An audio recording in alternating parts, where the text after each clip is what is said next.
Greetings, sentient beings. This broadcast is not intended for children. There will be strong language and adult themes.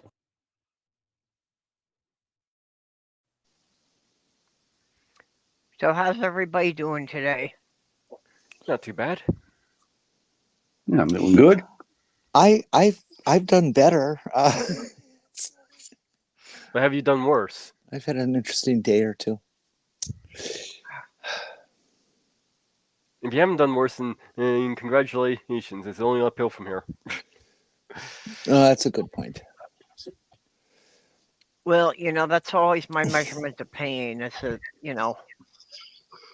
when I injure myself, is this the worst pain I've ever felt? No? Then I know it's not going to kill me, so let's get on with what we were doing. It doesn't hurt too bad to be cut by a razor blade, but if you do it in the right spot, you're dead in 2 minutes. So I don't know that pain is exactly the best measure of. Yeah. No, Well, that's why it's popular for people who want to end it, because it's minimal pain. But so we got Pragmatic Crystal with Jenny Person. I don't know who that is. Oh, and we got the Ivy Train and taking over. Yep. Wish.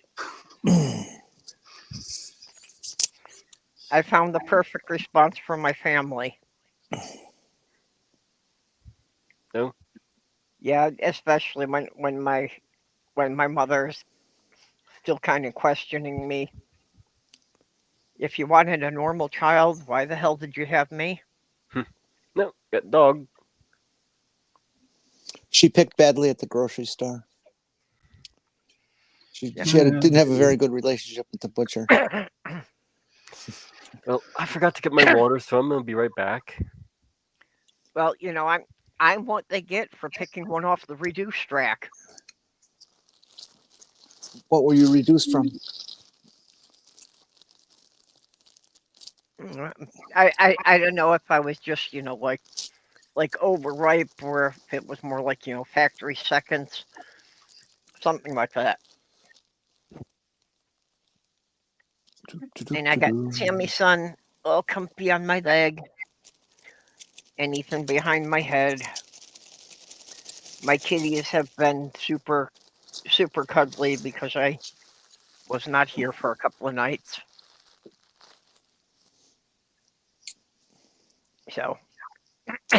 Damn needy cats. Yeah, well, Slothgirl's son stayed here with them, but yeah, he's, it's just not the same for them. He doesn't pamper them as much as I do.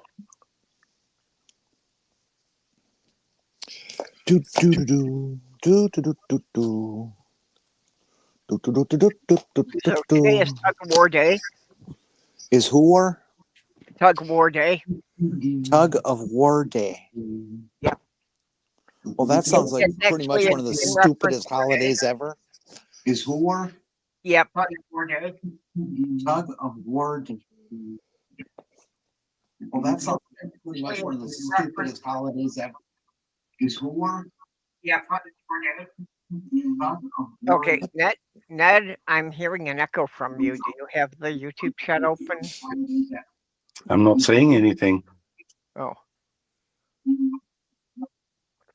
Whatever we're hearing, it's about 5 seconds delayed from when we say it. Yeah. Wait. I had to. Where's the sound of this thing? That's why I thought somebody doesn't have the YouTube chat muted.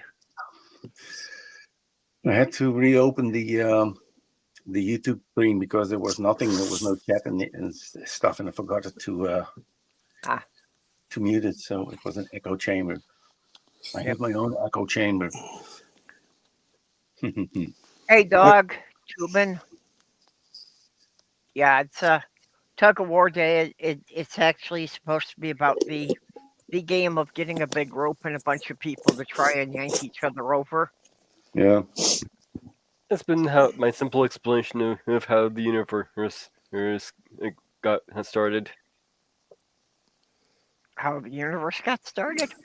Tug of War. Okay, elaborate. How does that work? Explain. Well, basically, you have equal little tugs on both sides, so you have a tight rope. Rope that's not going in either direction, so you end up with it's less like the universe. Well, you can extrapolate on that from the Big Bang. That the moment of the Big Bang is the point you have to pull the other team across. Mm-hmm. So right now our team's winning because the universe is expanding. Mm-hmm. But if the That's- other team gets one more person on it, then they'll start winning and our universe will contract. No, it's the free lunch idea with this. Yeah. I don't believe in the Big Bang. I believe in many Big Bangs. Yeah. Multiverse theory, or Yeah, I got the idea somewhere because I had this screensaver that was fireworks, like these plums that go in and then burst out in all these stars, and then they go out. If you could get the whole, not the universe, but the whole cosmos, if you got this, could compress this to a screen, and then speed it up 1 trillion times, then you would see all kind of boom, boom, boom, boom, new Big Bangs, new universes, So it constantly expand, more universes branching off of the and then existing one. blow out. What have you been smoking, Ned?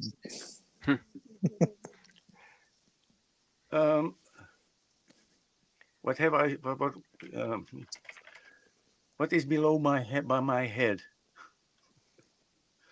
on this thing, Ned. But Ivy pulls the strings. Ivy says crazy things.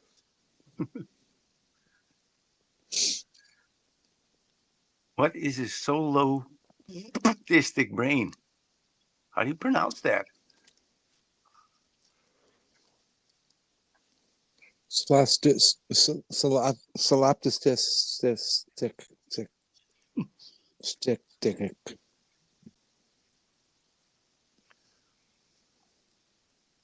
Hello, Demon Orb. So, just getting to sit here in dead air. I don't know. All right. No, I'm unsure about the definitions here. Oh. Dog, please explain.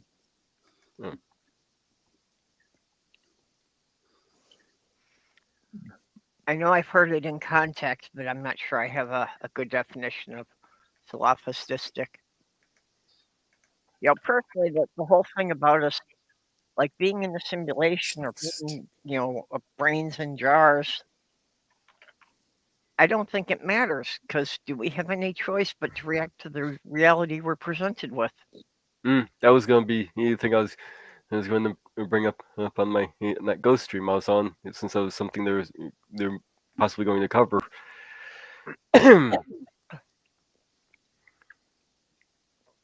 Yeah. Of course, if we are all brains in jars, are those tanks for the memories? Sloth in the chat, guys.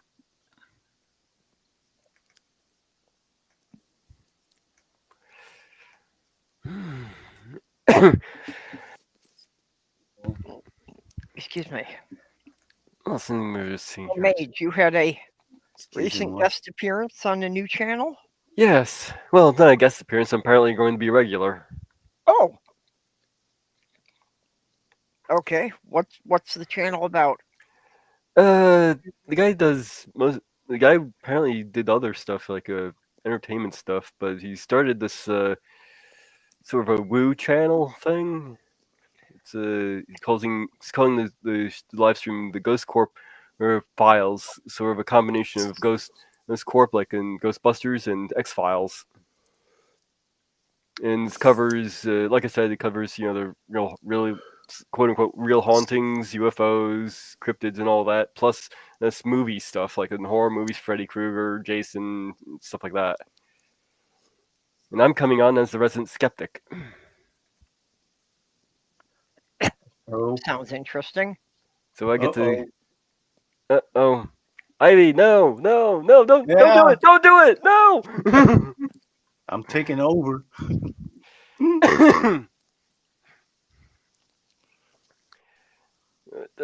Yeah, yeah, well, the joke's on you. Since I'm transgender now, it's a mom joke. So last night they covered the Amityville Horror, Bob Lazar, and the Skinwalker Ranch, which I poked holes in. And especially he was like, "Oh man, not Bob." I'll give you a little reading of what he covered on that show here. So since I got my show notes up here. Bob Lazar, he claimed to be a nuclear physicist working at Los Alamos National Lab. Been got had a job at Area 51's S4 site through the good offices of Dr. Edward Teller, a leading physicist who worked on the atomic bomb and Star Wars program. However, Lazar's credentials were looked into, and was found he was in the bottom third of his high school class and had taken only one science class and didn't even graduate with his class. Lazar claims to have gone to MIT and Caltech, but both schools have no records of him, which is further supported by his lackluster achievements in high school. He also received a BS from Pacifica University, a mail order degree mill. I explained what a degree mill was. I don't think I need to do that here. Lazar's claim of having been a nuclear physicist was repeated by a local journalist who worked for the AP, but he failed to fact-check the claim. It seems his real job at Los Alamos was as an electrical technician through a contracting firm, not a physicist. In 1990, Lazar was arrested for aiding a prostitution ring, but had the charges reduced to a felony pandering. In 2006, he was arrested for violating the Federal Hazard Substance Act. He had been shipping restricted chemicals across the state line and were banned substances. Apparently, they were they could be used for making illegal fireworks, and I didn't quite fully confirm it, but I did hear something about somebody messing with the chemicals and dying. Probably why the band. Lazar claims to have seen a hand scanner at the S4 site in the documentary documentary Bob Lazar, Area 51, and Flying Saucers.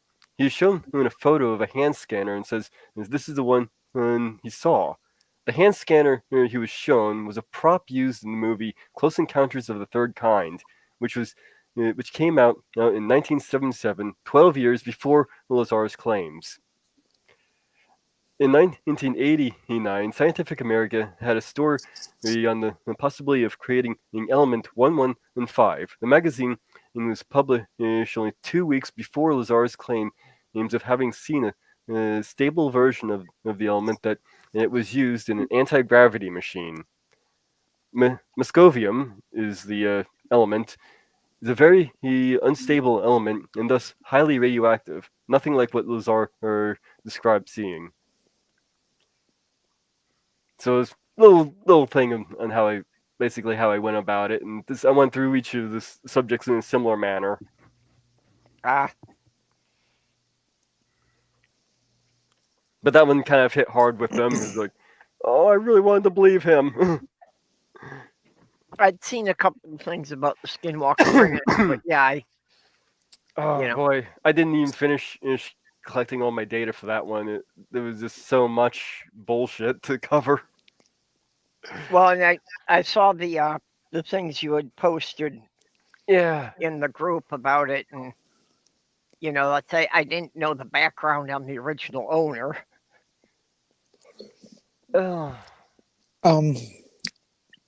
Two questions. Oh. Does anybody really believe that people can shapeshift? And two, does deuterium imply that there is Don'terium? Yes to one, and most likely he to the other. Yes, there are actually people who believe in skinwalkers and people transforming into whatnot, or maybe not necessarily people, but something. This is why we're at the world's bottom of education. I'm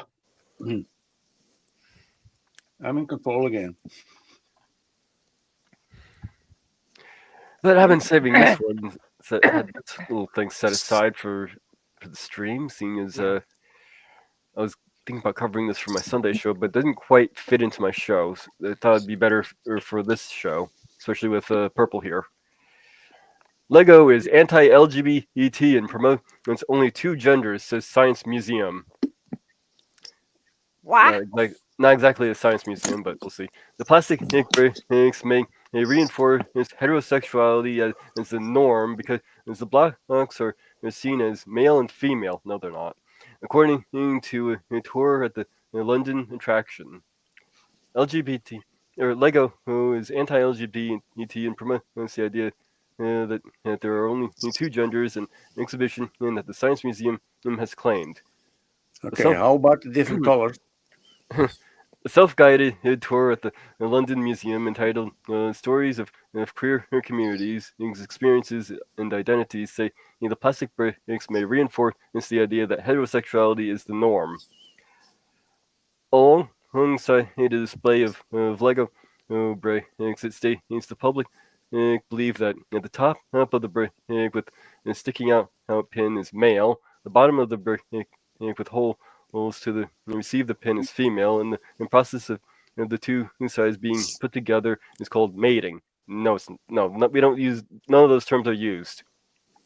Top is a stud, the bottom is an anti-stud. I'm not even sure if they're, do we even have a name for putting them together?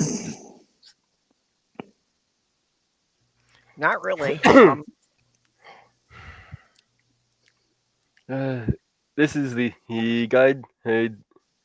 The guy, it says, is heteronormative of a worldview that promotes attraction to the opposite sex above all others. It claims that because the public believe there are only male or female blocks coming together to form a union, and gender such as non-binary, gender fluid are discounted. No source or evidence is cited to support these claims. Could somebody go to MidAmerica DM and download the picture I just sent up there? That proves all this to be such bullshit. Oh yeah, come that on, one. let's do it. In a second, Come if on, it's the come same on. one that I was about to share. Yeah, I know this one. Yeah, but let me finish the article first, okay? Okay. The museum, which is about 3 million visitors a year, and in 2023 to 2024 was visited by a one. Well, I'm not even willing to get into how many.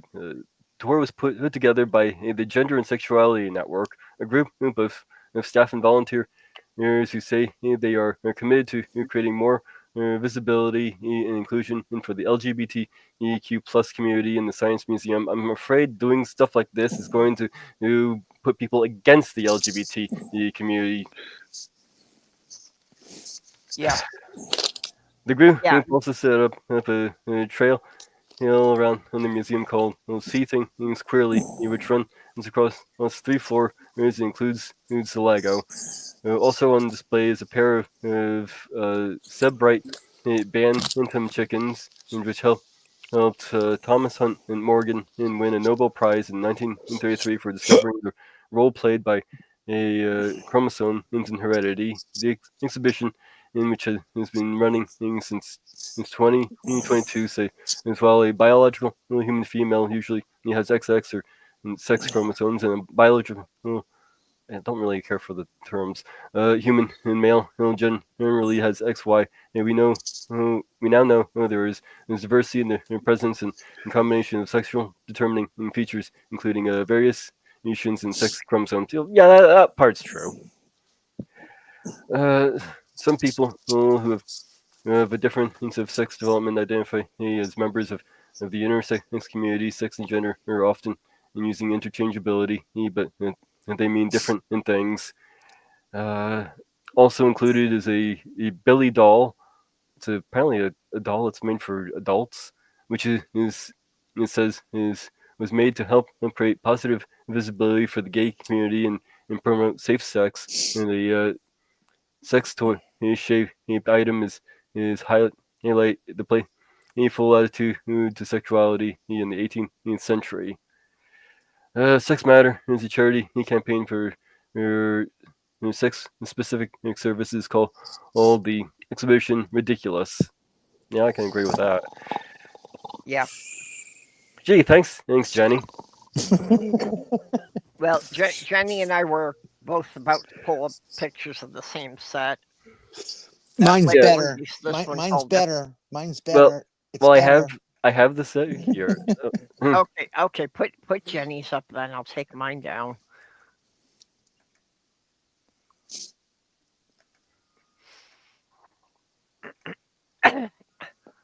Yep.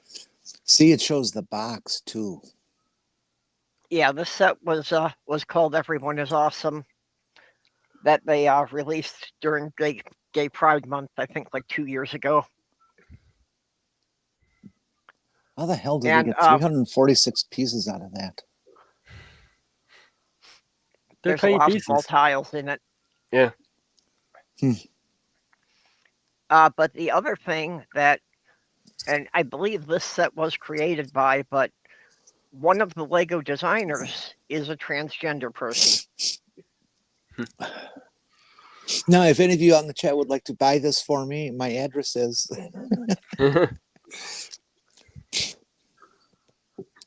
Yeah. So. Yeah, the unfortunately this set resales at a rather high price because a bunch of the pieces in there were only created in those colors for this set, that they've never appeared in any other set in the same colors. It makes it really hard to get that then. Yeah, like some of the Lego head pieces and especially the hair pieces have never been produced in these bright colors. To think that I had like half a cubic meter of Legos, and I have no idea where they went. I wonder why they use such small pieces for the tiling. You could have used longer strips.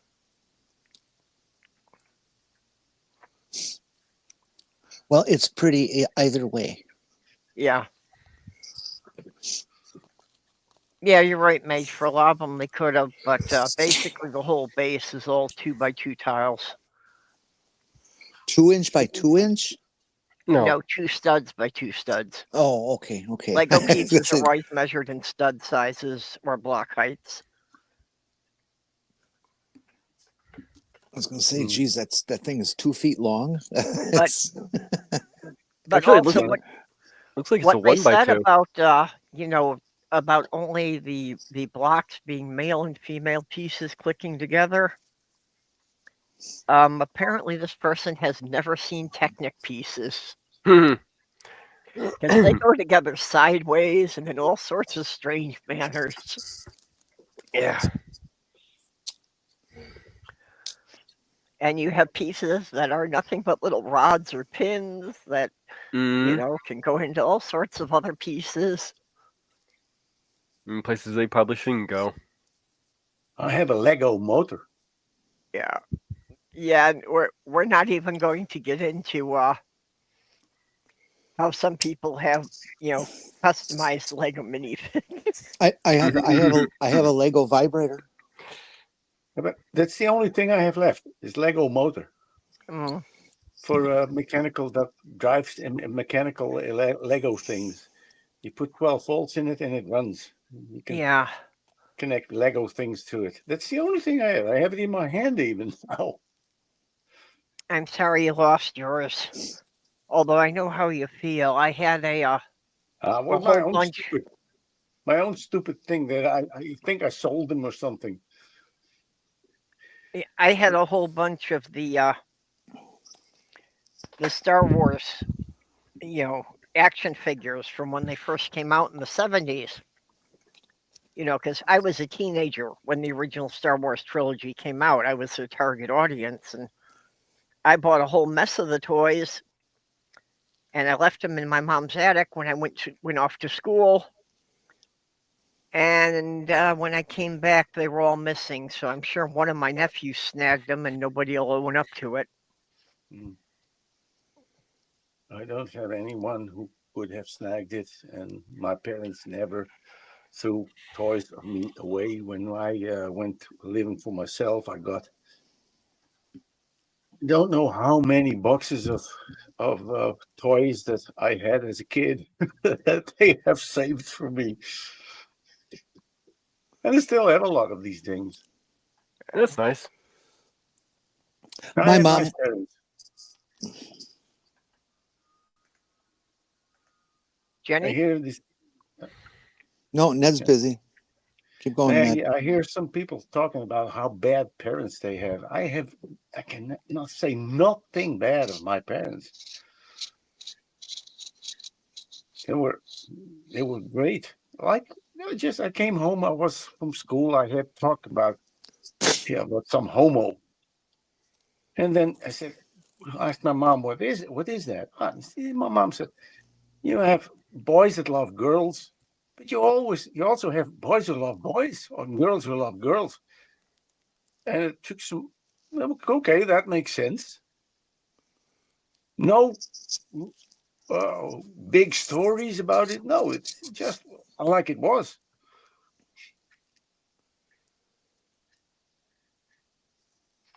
Simple.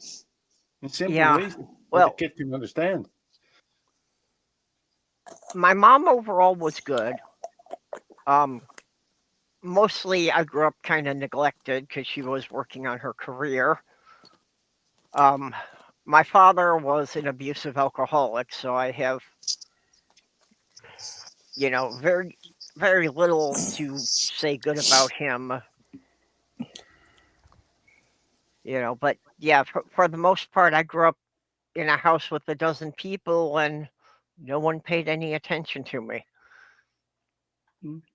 Well, I cannot say anything bad of my parents. I don't remember anything bad of my parents. Yeah. They were the most loving and caring parents a kid could want. When I bought this house where I live in, my father came with me to see what it was, and it wasn't really much. It was almost a ruin. And he saw things in it, and he said, "We will make something good of this house." And we've been me and a friend. We've been 2 months busy, and then I moved in this house, and it was really small. And then later on, I built it, and I got it bigger. And every time I needed my dad, it was just let go. We will do it. It was always ready. That's always. beautiful. And then he got cancer, and he died. And it was because the factory where he was working, that they were very, very easy with asbestos and stuff, Yeah. And my father died of a combination of asbestos, cancer, and lung cancer because my mother and my father. Yeah, that's the only bad thing I can tell of them, that they were smokers Hmm. when they killed them. Yeah, well, Because that's my my father father was was a carpenter before they even realized the dangers of asbestos. Mm. So he was yeah, exposed to a lot of that, but he chewed tobacco for over 40 years. So between the two of them, it's not surprising he got cancer. Yeah. But he wound up beating it twice. He wound up having 3 different kinds of cancer before it finally got him. yeah. Yeah, my dad was a smoker too, and that he ended up with the lung problems from that. My father died of lung cancer. My mother died of lung emphysema, COPD. That's what my dad had. Yeah. So they both died of the effects of smoking. I never smoked. Yeah, my dad. I think it's ugh. You have really foul taste in my mouth. Sometimes I lit a cigarette to light up firecrackers at the New Year's Eve, and then I went home and I had to drink something. I had to brush my teeth to get that horrible taste from my mouth. See why someone might try it the first time, but why need a second? Yeah, And it was something I heard from, if you kiss a girl, if you don't smoke and you kiss a girl who smokes, it's like kissing an ashtray. And whining. and I'll be damned, it is true. Yes, but we all know these things. You taste it. well, I never smoked, and I specifically credit that to my middle brother. So, Mommy, you can come up here and move in with me. We can smoke right in the living room. Oh wait, I don't have a living room. I just have a room. Do you live in that room? For now, That's Ivy logic. If you live in the room, you have a living room. okay, then my living room has a bathtub and a shower and a toilet in it. Hey. Yeah, if you live in it. Well, actually, I'm planning to put my bed out in the living room, but just to save the bedroom as being a workspace. But that's why I'm working on designing a Murphy bed, so that then I can just flip the bed up into my shelving unit when I'm not using it. What's a Murphy bed? A Murphy bed is the kind of bed that folds up into the wall. Oh yeah, I've seen that in movies. Yeah, so I'm going to build one that folds up into my storage unit, and then just have build it with a seat and cushions in front of it, so functionally it becomes a couch when it's folded up. Wasn't there some couch bed scene in ER that one of these doctors got a girlfriend, and that girlfriend was quite kinky, and she wanted to be tied up, and she was tied up a bed, and the bed folded up, and he forgot about her. And then when he finally said, "Oh shit, she's still up behind the bed," she pulled out the bed, and the girl said, "That was the best damn night of my life." We had one of those couch beds, folding up couch bed things, and I figured a way how to stuff my little brother inside of it. Is he still in there? No, but he was very comfortable to sit on. It's just little cushions, and it was just a whole new experience. Yeah, well, what I'm working on isn't specifically a couch bed. The couch is just an extra addition. Because it's like Molly and her kids have started coming over to visit, and I don't have places for other people to sit down.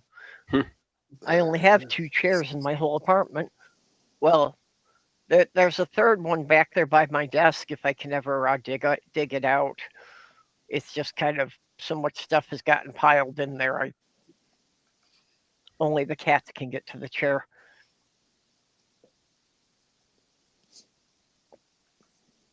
But that's why I want to put the bed out in the living room, so that I can build some really, high capacity storage units in the bedroom to store all the stuff. I opened up my attic. And by the stuff I need to store, half of it is Lego. I have a very tiny attic, and it was closed for like 25 years. And now I opened it up. I made a door in the wall, and you can't believe what junk I found. There, I found this Lego motor on my attic in a box.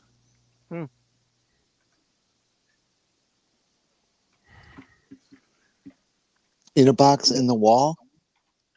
It was like the corner of my house. I don't have an attic upstairs. I have it to the side of the house. There were 3 bedrooms, and yeah, there was this small space, sloped space, and that was just closed with walls. It was not that big. It's like what should I say? Like 3 by 10 feet. That's all. And I opened it up, and it was like opening a time capsule. It was like in these videos that you see on YouTube when people buy a house and they discover a hidden room.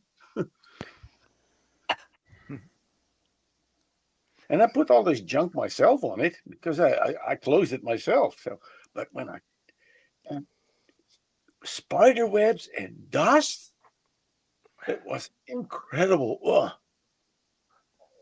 Yeah, you never know what you're going to find when you start opening up parts of old houses.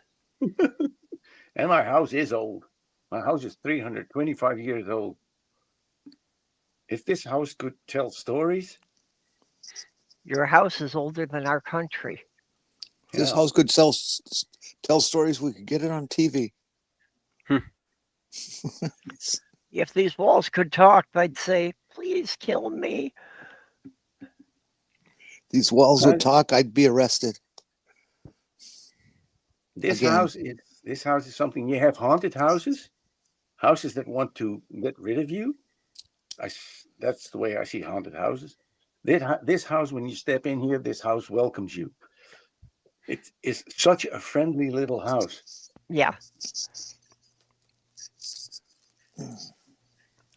It's like when you step in the door, it says "Welcome home." It's a very strange feeling, but it's nice.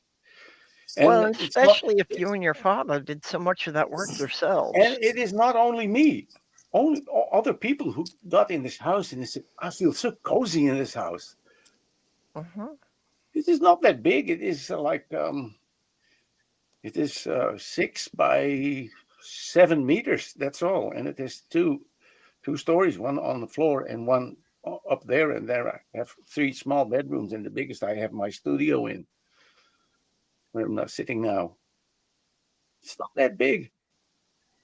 And I had an extension on the where the door is. I have an extension there. I have a bedroom for guests. It's not that big, but it's cozy. It is. It feels good. No, I'm gonna have to disagree with that statement. There, that doesn't necessarily one doesn't necessarily mean the other. No, that's true. There are some atheists who believe in ghosts. They're idiots. It's not ghost. It is not a ghost. It is the house is just friendly. There's no more likely to be ghosts than there is to likely be a goddamn god. Jeez. I'm not talking about ghosts. And tarot cards suck, and astrology is bullshit, and all this mystical crap is just crap, people. Well, it sounds to me like Jenni needs to have her chakras aligned. I have a friend. He's an engineer. He's an atheist. Do you do it with your fingers? Sure, why not? Okay, cool. I'm on my way. I have a friend. He's an atheist. That base chakra. He is everything, and he believes in astrology. Yeah. How stupid can you be? I don't want to talk about it. When he begins, please talk about something else because we will be in a fight. It's the most stupid thing I have ever heard. Astrology. I've had some experiences that at the time I believe they were, encounters with ghosts, but that was through the lens of my being pagan. We always filter whatever happens through our lens at the time. Yeah, it's another thing I'm doing on that show. I'll tell my own personal experiences with some supposed ghosts. Yeah. Things that seem like could have been ghosts, at least at the time. Well, so it's like I still lack a good explanation for some of those things. Oh my God. But that doesn't mean that they were ghosts. It just means I don't have enough data to really, make anything definitive of it. I would like to answer Dog's question. If ghosts are real, what are they made from? And that would be regret and guilt.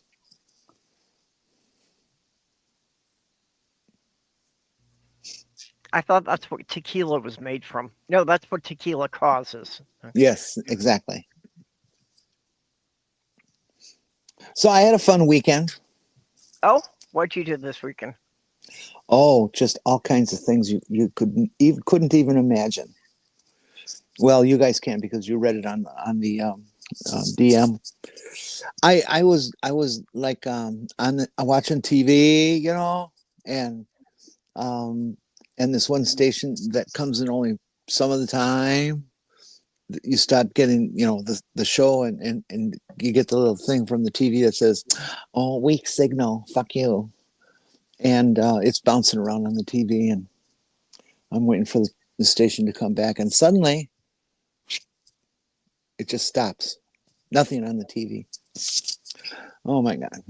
I whip out the remote and I turn the TV back on and it doesn't turn back on. It just wouldn't. But I don't know, how could a remote turn the TV off if nobody's holding the remote? Methinks there's something more wrong than just a remote. So whatever I did, I couldn't do nothing, and the TV just was dead. So I had to get a new TV. Now this TV I got, oh gosh, more than 15 years ago. I don't remember exactly where and when. I've had it a long time, and it was very early in the days of digital TVs, and so it was this little bitty 22-inch screen that cost $275. Yep. But I had money back in those days, so that was okay. It was still too much though. So I'm figured I got to go buy a TV, and I start looking in Amazon what Amazon's got and what the heck. And Amazon had a listing for a Toshiba smart TV and 4K and some other stuff that I'm not really interested in. But it was $109, 32-inch. If they've come down in price. Yep. Holy fuck! When did that happen? I mean, I A had while no ago. clue they were that cheap. So I noticed. Yeah, the And last couple of years they've been trending larger and cheaper. And I could have gotten a 42-inch for only $149, but I really didn't need anything that big because I only sit 10 feet or less away from the TV because it's a really small apartment. I have this huge RCA TV. It is almost filling a wall, and it was dirt cheap. And when I tell American people that I have an RCA TV, they said, "Poor you, they are the worst TVs ever." And it is true. It is a piece of shit because there are complete parts of the screen. Fortunately, on the sides of the screen, they're just gone. But I can still watch movie-size films on it, but it's getting worse and worse and worse and worse. An RCA. So, anyways, I'm searching for this TV, and I come upon this deal that I just described, $109. Wow, amazing! I actually had that much in my emergency money supply, so I was going to be able to afford it. Then it was really weird. I looked at, I always investigate this stuff on Amazon very thoroughly because, some of these TV brands, who the fuck is that? And things. I prefer name brands for technology. Anywho, Best Buy was selling it. Now, what's Best Buy doing listing on Amazon? I thought that was very odd. But nonetheless, I noticed that the ad said that they have that you can pick it up, and so I checked with the store on Alaska, which is where it's located, if that was true, that I can, buy this thing from Amazon and pick it up by them. And the guy said, yeah, absolutely. Well, that's pretty cool. So I get my ride person, and we finally get to Best Buy around Monday. Was that Monday or Tuesday? I don't know. One of those. I think Tuesday. Yeah, it was Tuesday. And you ever been to Walmart and buy something at Walmart and pick it up they have this really good system. You buy it, blah, blah, blah, blah, blah. When you go to pick it up, the email that you get says, go to this location. And they mean this location, as in this parking spot in this parking lot. Mhm. Okay. Each pole had a number on it. And you call this number, which is the delivery people inside the building. And you say, I am here. And I'm in slot number, blah, blah. And they right away, and they bring it out almost instantly. It was really pretty impressive. He's nice. Best Buy isn't that good. It's, first of all, the email I got from Best Buy was, well, look for the pickup area. It's either in the front of the store or the back of the store. Well, there was no back of the store, so Okay. I figured it was in the front. But it wasn't visible anywhere. It was just the front doors of the building. So I decided I'm going to have to limp on in there and have a chat with these monkeys. And I did. And the kid, if he was 21, I'd eat my shorts. The kid, I asked him, where is the pickup area? And he says, did you get an email? And I said, yeah. He says, well, it says right on there. No, it doesn't. Are you sure you read the whole thing? Kid, you're about to get punched. You know, and he says, well, let me see your email. And he was really kind of terse about the whole thing. And so I let this punk look at my phone, and he reads it and goes, oh, okay. Well, the pickup area is right over there, 15 feet away. But they didn't have a sign that was obvious. And so, he just goes through all this bullshit instead of just saying, it's right over there. Okay. So I went over there, and the guy who started helping me was not very good. He couldn't deal with there was too many digits in the order number, and he says, oh, I can't read these letters, are really small, and just everything you can think of. And this kid didn't look over 25. I could tell by the acne. And he says, I'm going to have to talk to the manager. Just a minute. Well, it turns out the manager was just in the next stall, dealing with somebody. So the manager comes over and says, what's the problem here? And I said, well, see, I have this thing I bought, and it's supposed to be here to pick up, and your guys seem to know how to look for something. And so he goes, oh, well, let me check on that, and gets the order number and goes in the back, and within 30 seconds is out there with the TV.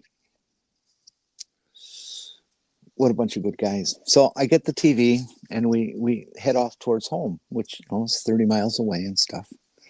We decided we'd have lunch before we go and all that kind of junk.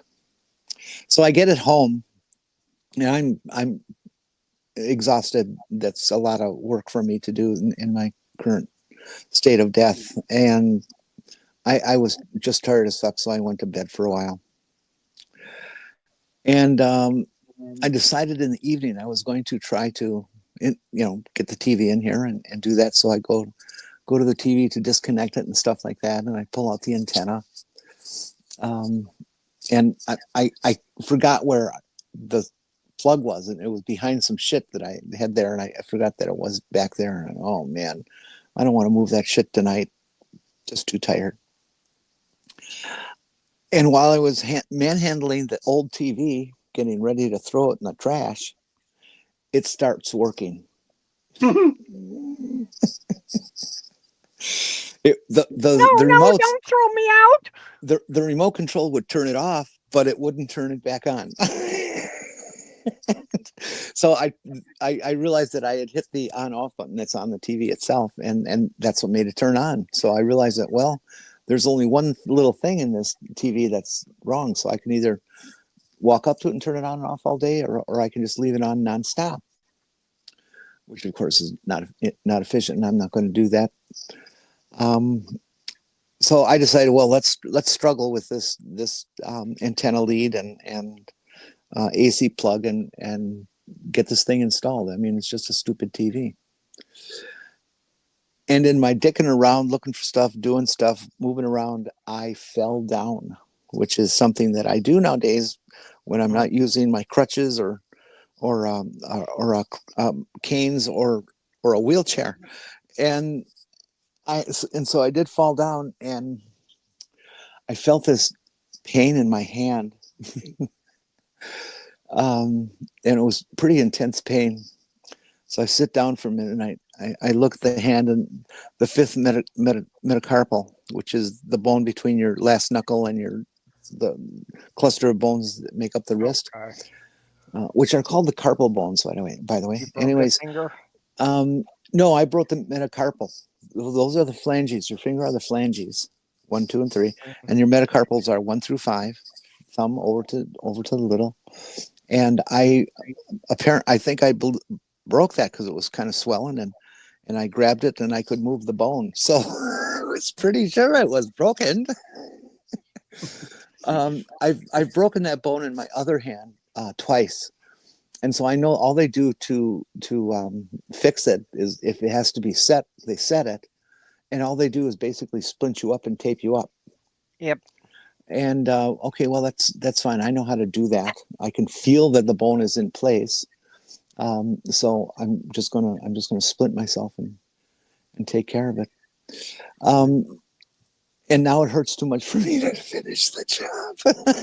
So I'm TV-less for now, and probably will be for about another week until pain goes down somewhat.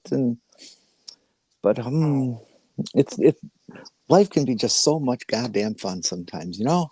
Hey Jenny, would you like me to set up a show of They Live tonight for you, since you missed it last week?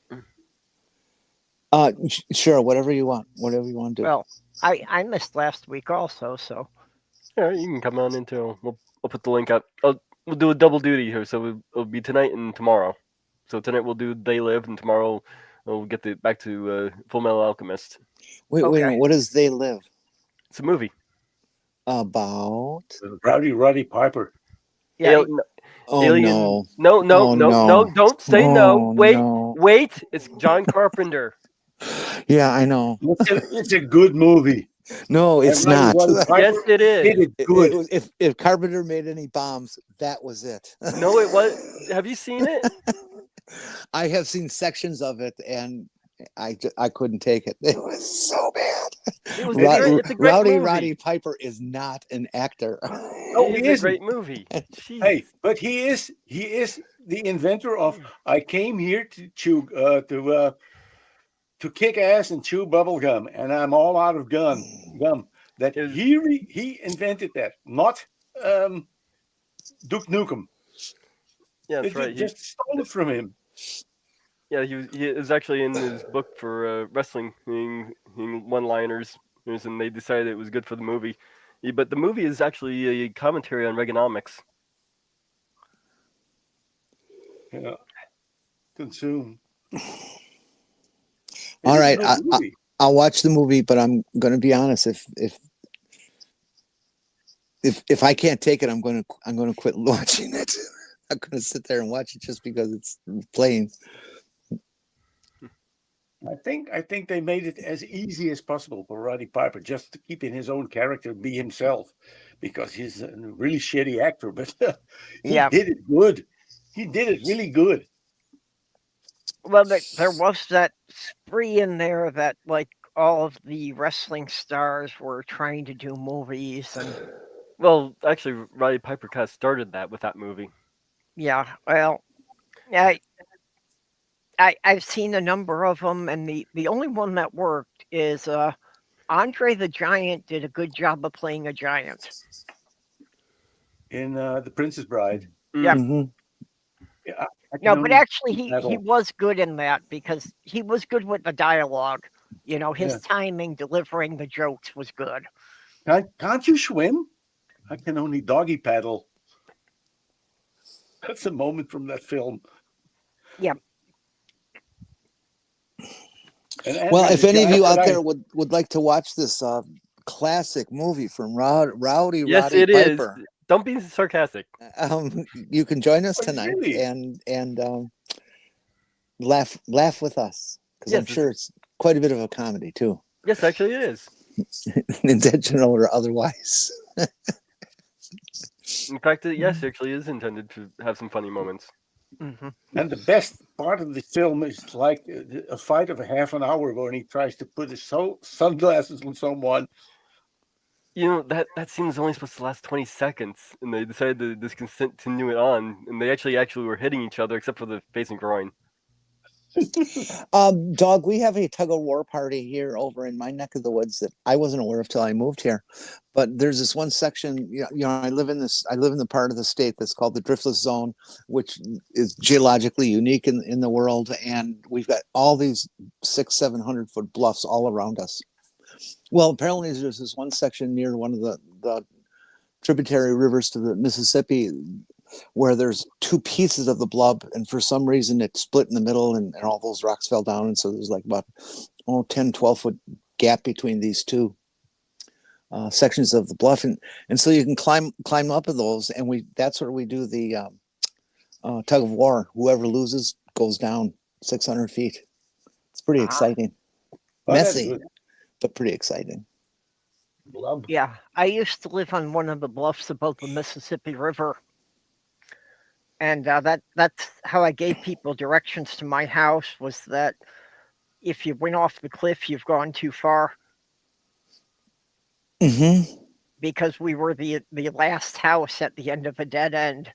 And if you kept going, it was about a 300-400 foot drop down into the Mississippi River. I have a problem with heights, and when I moved here, I had a lot of trouble driving around because there's so many of the roads are like road on one side and air on the other, and that just really freaks me out. Yeah. I've gotten a little bit less, but it's still there.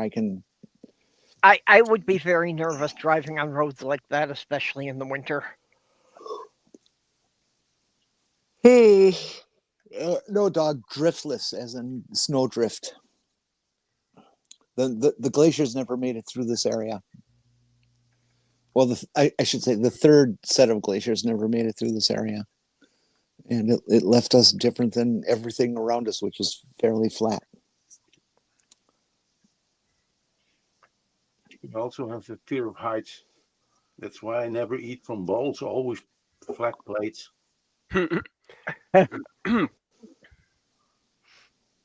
Well, at the time the dinosaurs were around, this was all part of an inland sea. That's why we don't find dinosaurs in Minnesota. We only find sea creatures. There's a fair number of trilobites down by. Oh yeah, they. What's that town? A town over on the Mississippi. I forget the name of it. But I wanted to go there and do some digging, but I couldn't find any land that I could do that on that wasn't owned by somebody. Yeah, I'm gonna dig up your front yard and look for trilobites. Is that okay? If we could find some place that we could, do it legally, I would love to go down there myself, and I would love to have a trilobite fossil. Dresbach is where it is. You can buy them on eBay for not I know a lot you of can money. buy them, but it would be much more special if I could, find one in the wild myself. Yeah. Isn't the trilobites the most abundant fossils available? Yes. Well, they are. Always. Well, trilobite isn't a species. Trilobite is a family, and there were literally they branched off into like 1,000 different species that are all basically the same, mostly with slightly different, head parts. There are some really beautiful ones. I saw this one on eBay where the people cleaned off the matrix, which is what's the fossil stuck in, so that it was still mounted, and the thing was like rearing up on its hind shell and kind of S-shaped. And they got away all that matrix, and so you got this little trilobite standing up at attention on a desk display. was really very cool. Cool little thing. That would be awesome. I'd love to see that. Yeah, it was for sale on eBay, but it was like $1,000. It was like a 8-inch long trilobite. Yeah. There's you can get trilobites real easy on eBay that are like an inch, Mhm. a size 1.5 inch, that kind of thing, and they're very easily made into like a locket or earrings. That would be cool. Yeah, that would be cool to have some little ones for jewelry. I'd love to wear one as a locket. I gave my grandniece a trilobite for her birthday one year, Okay, but and she was young enough that she didn't. What's that? It's a bug. And I tried to explain, and this 8-year-old just didn't get it. And now that she's in high school, she knows what it is, and she learned a whole bunch about it, and could spew off all kinds of information that I never knew about it. That's It nice. was neat. Yeah, it was cool. Oh. The kid learned some science. okay, but where do you get a trilobite key? Well, at the If you wear trilobite it as a store. locket, how do you get it off? Well, you don't. It's permanent.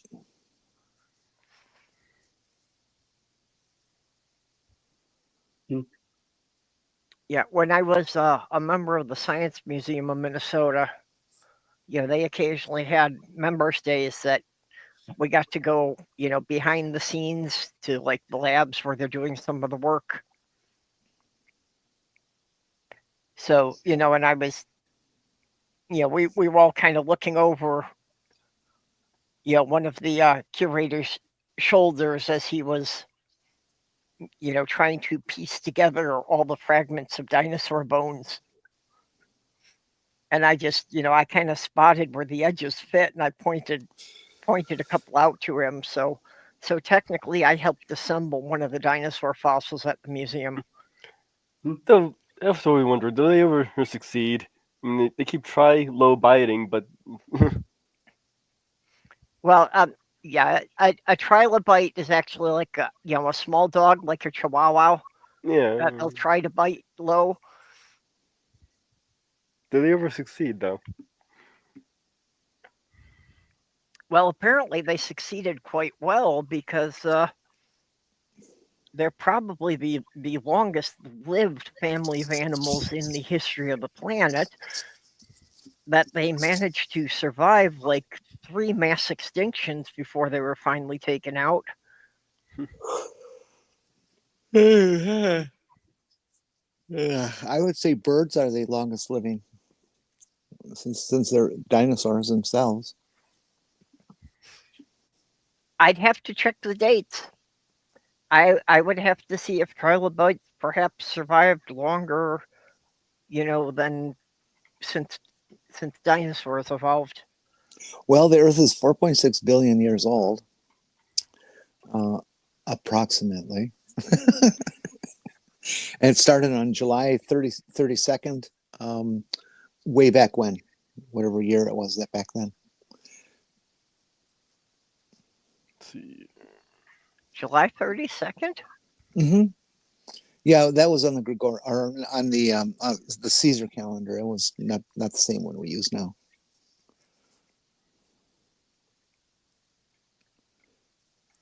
Okay, I always thought it was February 31st.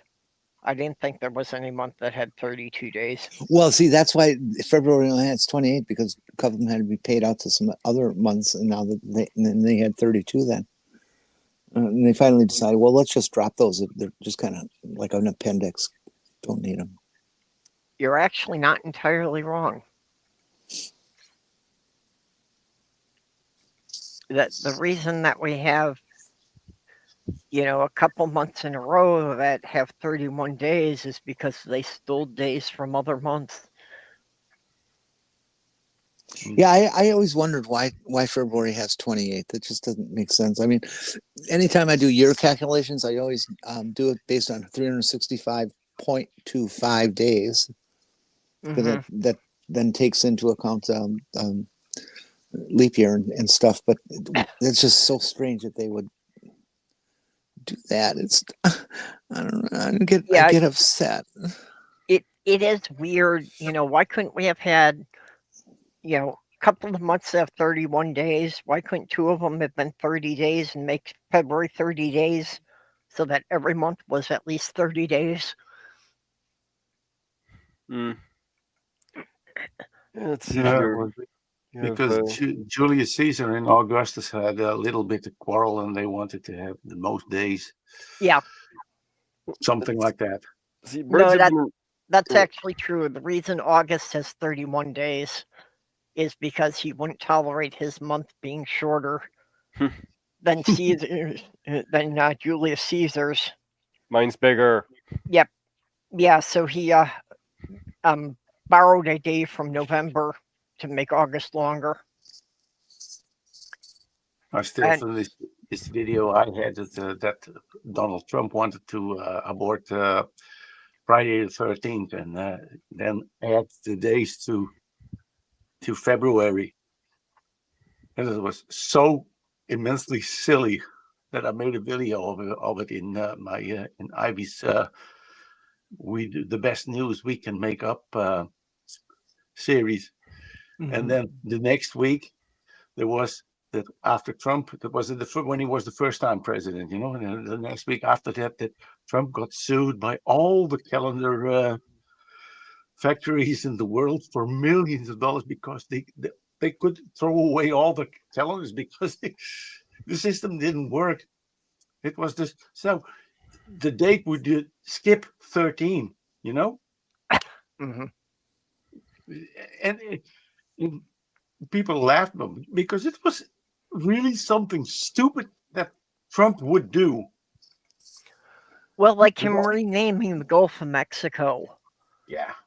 Does he really think that all of the map makers are going to reprint all of their maps? And apparently he's borrowing the AP because they won't use Gulf of America. Yes. Oh, and while we're on the subject of the Orange Man, the man is showing how much of a child he is. Yeah. Yep. It's just he is so immature. It's just. So here's back to this USAID waste thing that he put up, and there's something I overlooked when I was looking at this the first time around. This is this $6 million to fund terrorism in Egypt. Well, I happened to look again at the archive thing with their sourcing, and take a look at the date here, Monday, December 16th, 2019. Now, who was president during that time?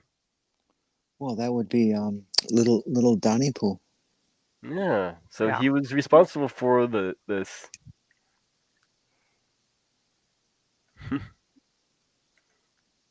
And that's the biggest thing on the list too.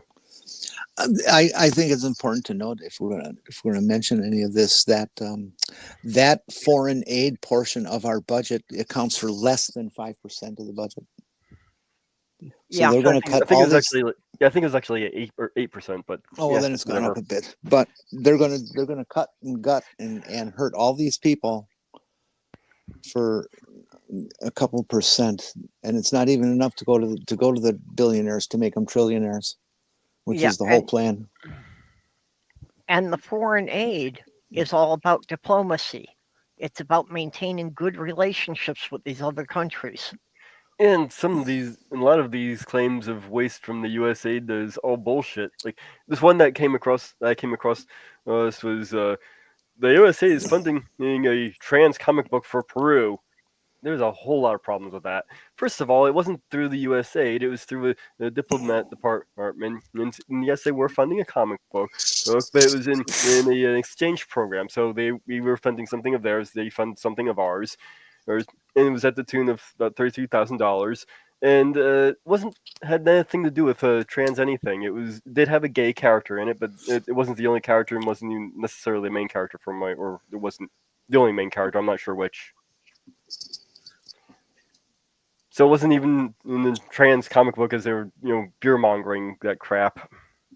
Hey, we the trans community had a success. No. In Montana, where they wrote a law that defines a man and a woman, and everybody else doesn't exist. Some people, I forget, they were some medical professionals and other folks sued the state of Montana for this, saying it's unconstitutional, and the judge agreed. Good.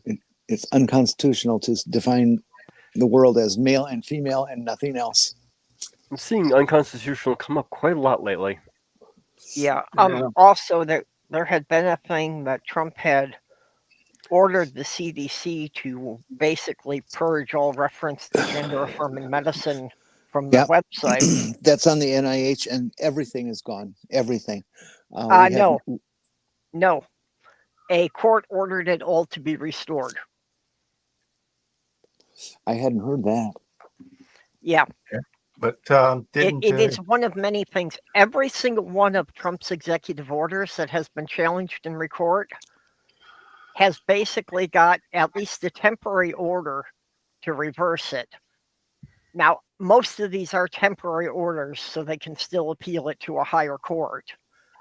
But, the courts that they've started out with have always said that, doing this will cause harm to someone.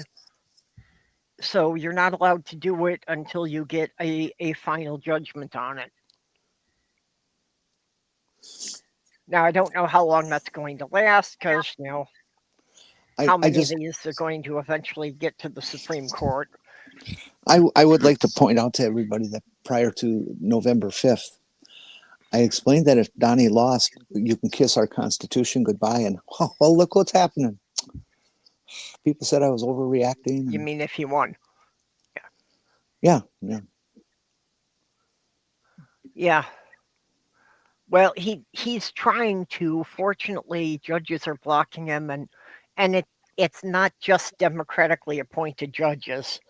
It's judges that were appointed by George Bush are telling him that, no, the president does not have this power. Only Congress could do that. Some of the judges he appointed are saying it. Yeah. And that's what a lot of it comes down to, is that, no, you can't unilaterally do this.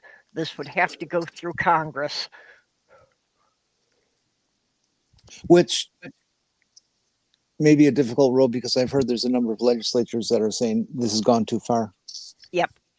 Well, not only that, but for a lot of the stuff to pass in Congress, they would need to have like a 2/3 vote in the House. And the Republicans just don't have a large enough majority to do that.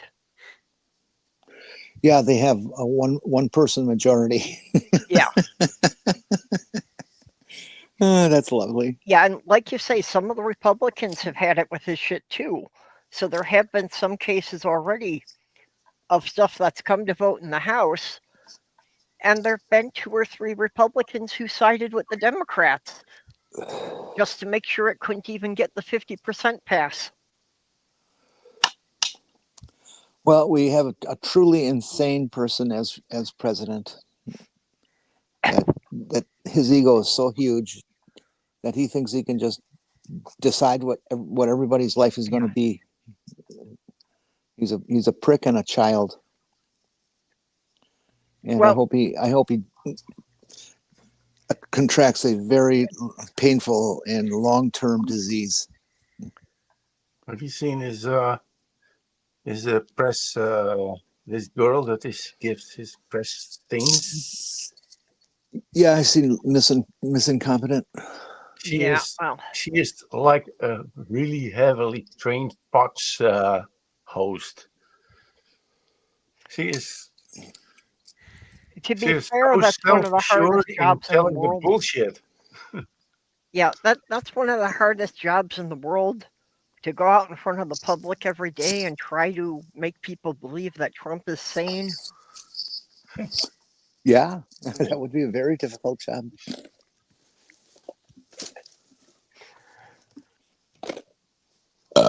Oops. Don't burp like that, Ned. That's not polite. I do worse. It's okay. On this channel, we acknowledge that most of the people here are human, and there are certain biological functions that happen at random. Now, is picking your nose a biological function? Well, we're not the only species Yeah, that well, does it. unless you're using a tool, it's all biological. Okay. So if you're just using your fingers and you're not using any tools, I don't see why it wouldn't be. I mean, if you develop a robot to do it for you, then not so much, but...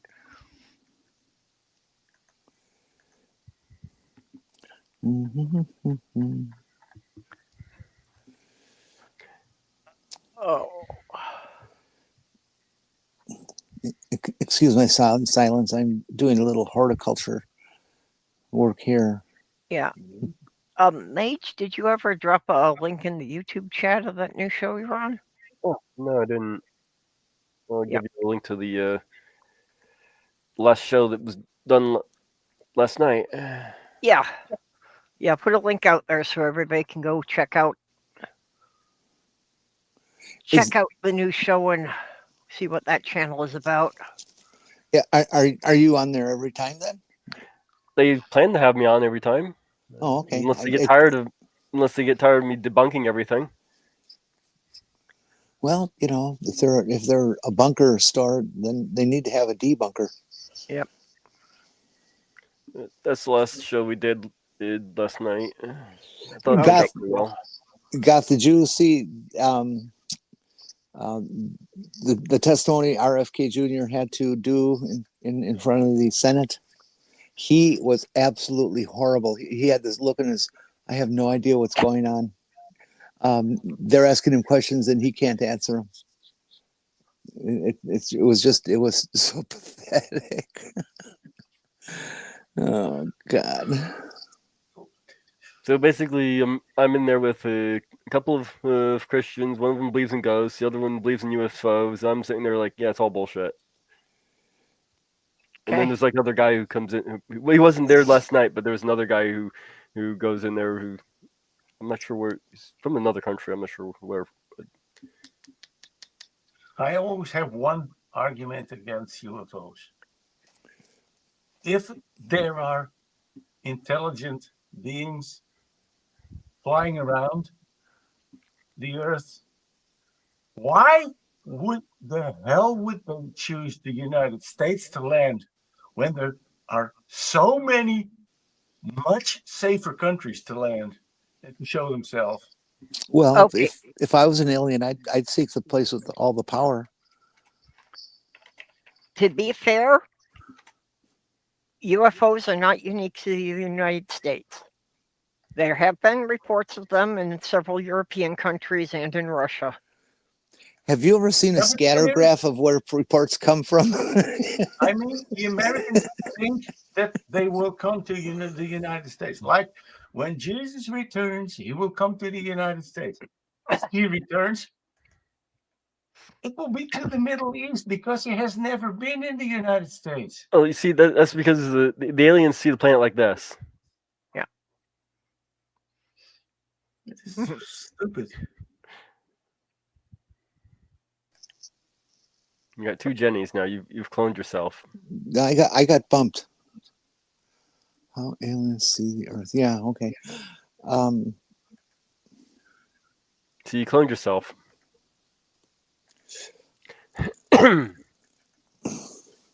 Okay, do I need to prune the old Jenny then?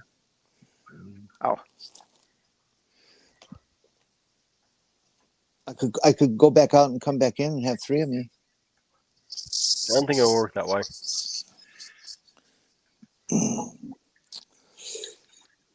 Clone yourself? Yeah, see, we had two Jennies, so she cloned herself. My cousin is 74. I'm 70. And we know a singer who is like 69 and he wants to make a band What would we call ourselves? The old farts?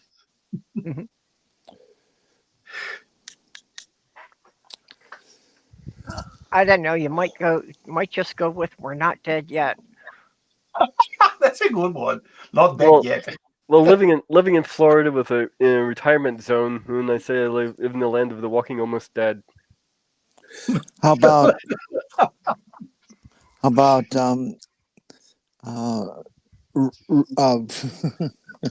wrinkles are terminal.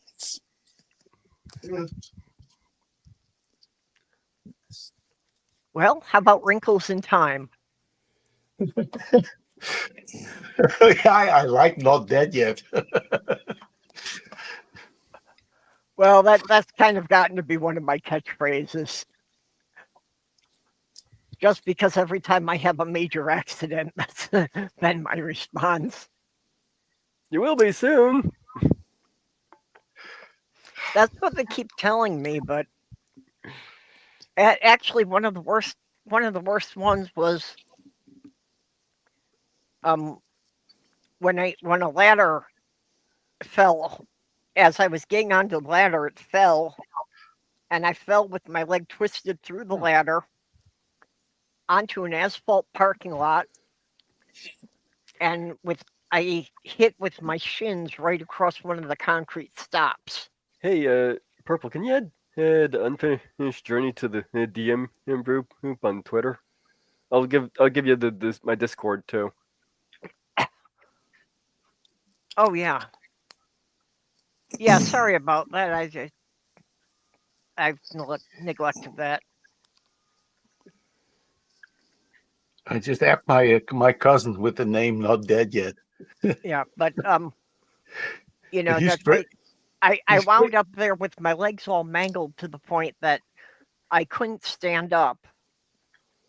And I just, I was out there working all alone, and I just knew I had to get myself into the car, and drive to my closest friend for some help. All that time, it never occurred to me I had a phone in my pocket, that I could have called my friend to come and get me. That just never occurred to me.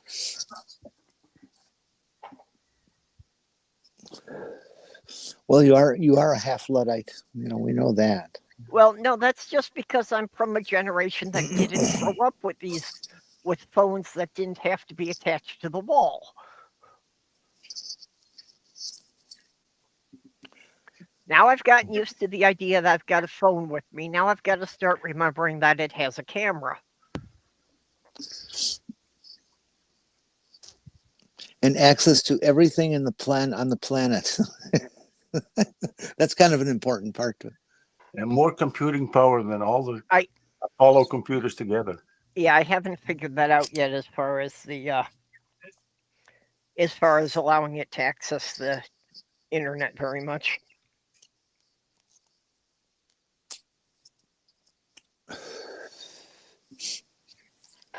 Apple came out with a new iPhone. Yeah. It's called the iPhone 16e, which stands for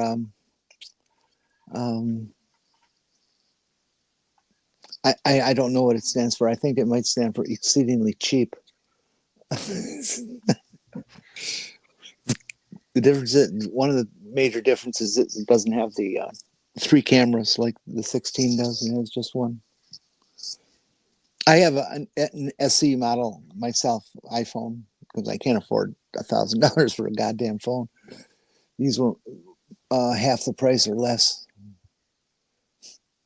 Oh, that's cute. iPhone. Oh yeah, I hadn't thought of that at all.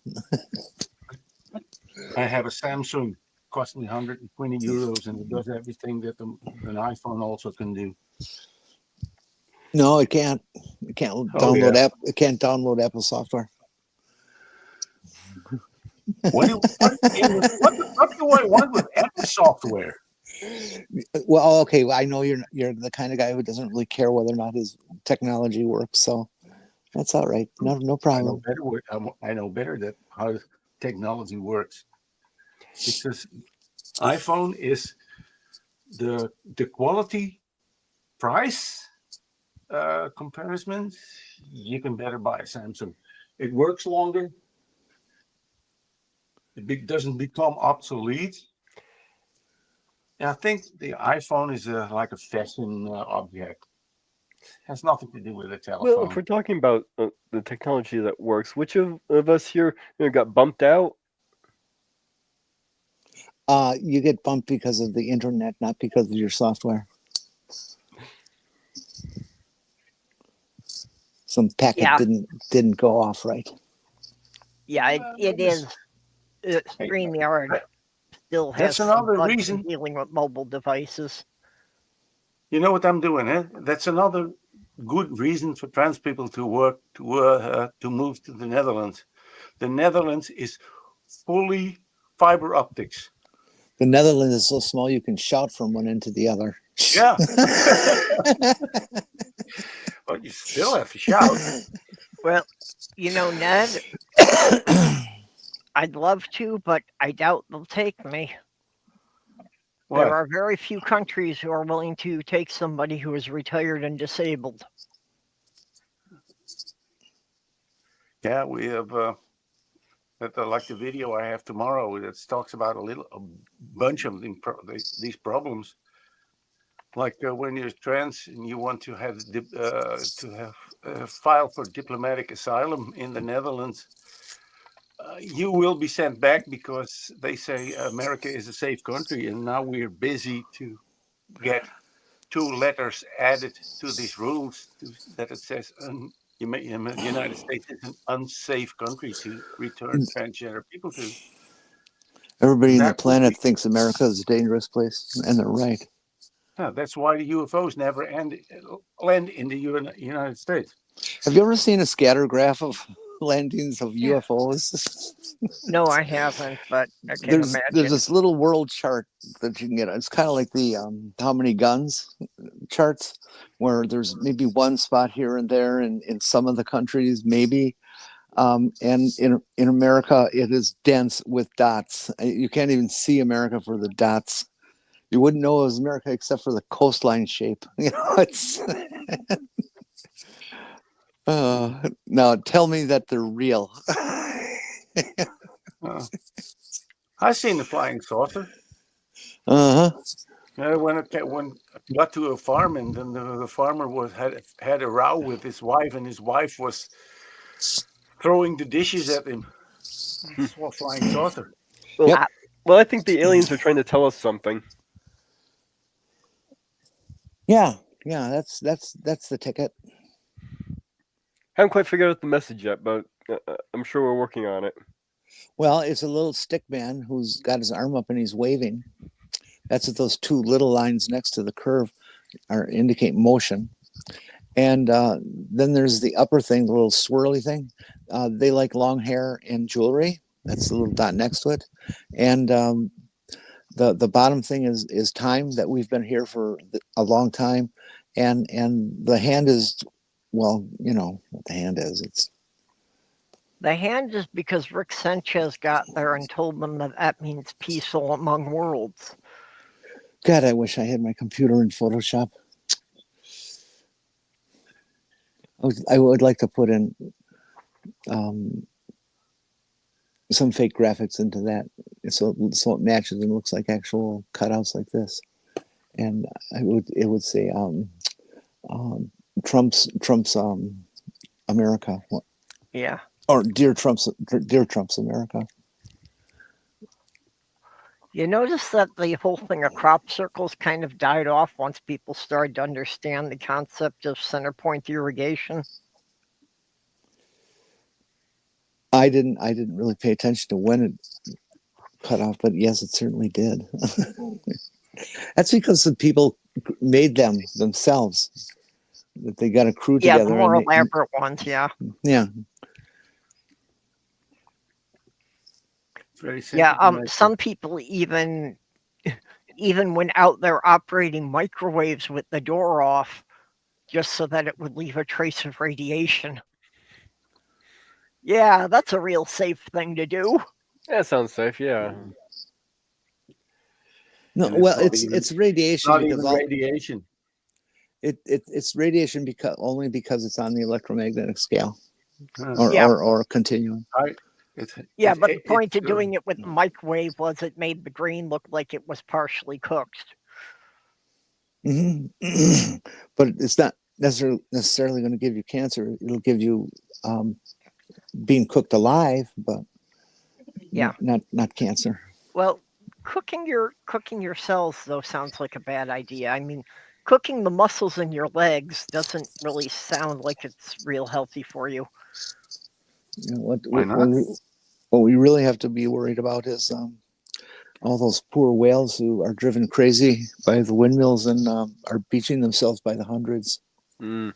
Do you know how they discovered microwave ovens? Yep. Yep. This always Go has to ahead be for the audience. Yeah. Just because someone stood in front of a radar thing to get warm. So, No, it was a Navy tech repairing a radar dish. whatever. Yeah. But it worked.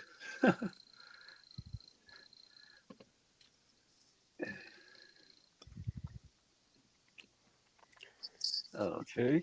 Mm.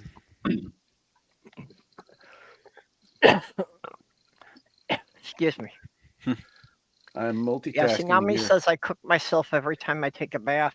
Oh yeah, don't you love that? There's Yeah. as hot a water as you can possibly tolerate. Believe Oh, me, if I had a bathtub, I would. yeah, same. Yeah. This apartment, I only have a shower, and I really miss soaking myself in a steaming hot bath. Oh, see, my place gave me a little sprayer attachment on the kitchen faucet and a sponge.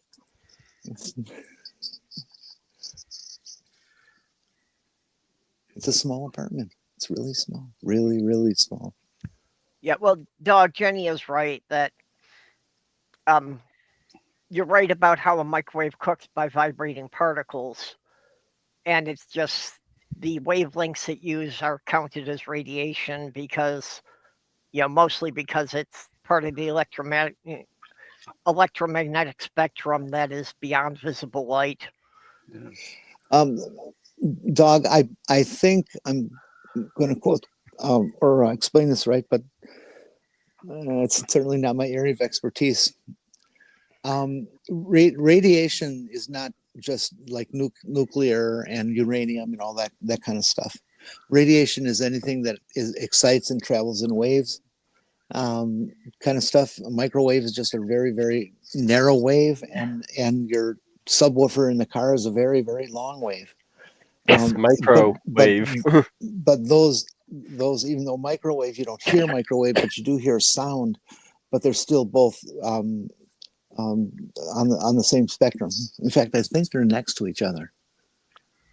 I thought microwave was when you and a couple of friends go to a sporting event and you all stand up and sit down in sequence, but then no one else does it. Ooh, awkward.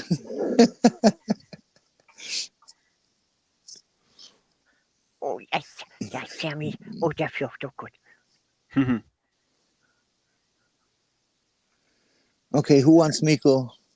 We got Miko, we got Reddit, or we got Teddy Bear. Which do you want? Teddy bear. Oh, Christ.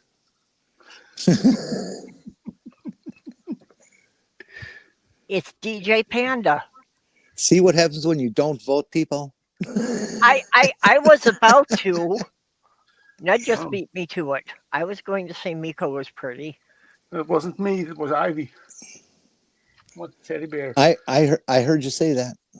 Yeah, it wasn't me. It was Ivy gave it in to me. I'm sorry. Ivy probably doesn't like Miko because she doesn't want the competition. For you guys out there who don't understand or know about, I shouldn't say understand. That sounds rude. If you aren't an anime fan, Miko is this Japanese character that Vocaloid. pardon me. What's the word? Vocaloid. Vocaloid? Yeah. Is that what they call? Oh, yeah, it's a Vocaloid. Oh, Floyd. I didn't know that. Basically, go ahead. No. Go ahead. Well, basically, he had an actress kind of say a bunch of words into a microphone, recorded it, and they used the same kind of technology they would to auto tune anyone, and then put it all together into what sounds like someone singing. That's where you get Miku's voice, and they created the virtual character to sing it. Hakuna Miko. You mean Hakuna Miko? Yeah, and she's not the only one. There's a bunch of them, but she was probably the most popular. Yeah. I've seen Hakuna Miko live. Well, she's kind of in popularity and how people deal with her on the net. It's kind of like Japan's Mickey Mouse, you know. I've seen her live. Oh, you've seen her live, huh? Yeah, Okay. she was in the Sure. in Ahoy. That Yeah. is a music hall in the Netherlands. Yeah, no And I was doubt. I was tricked into going there because it was like a friend of mine said, like a joke. I won't tell you what it is, but you will like it. That was the trick they got to me to get there. But I liked it. You got into a really dark hall. There was hardly any light, and they were giving out these brake lights that you could break. You know, these chemical lights, and then. Mhm. You stood it, and then they started, and then this podium lit up, and there she stood. She was like 3 meters tall or something. It was amazing.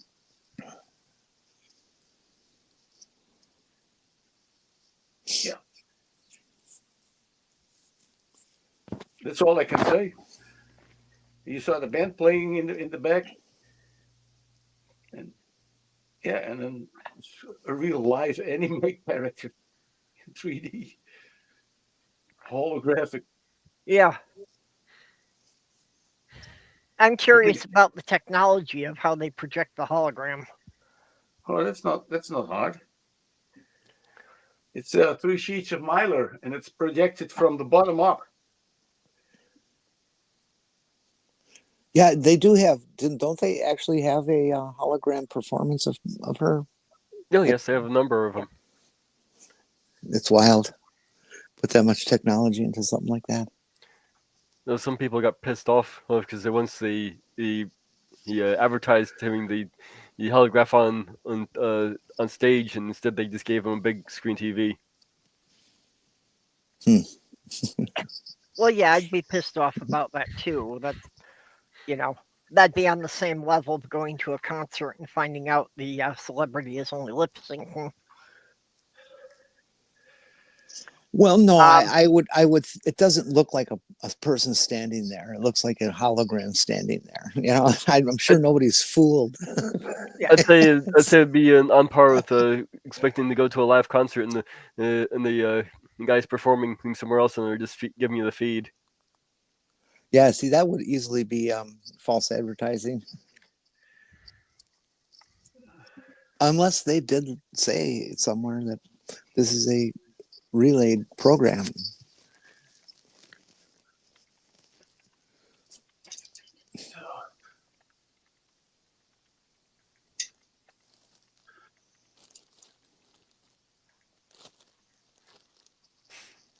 Okay.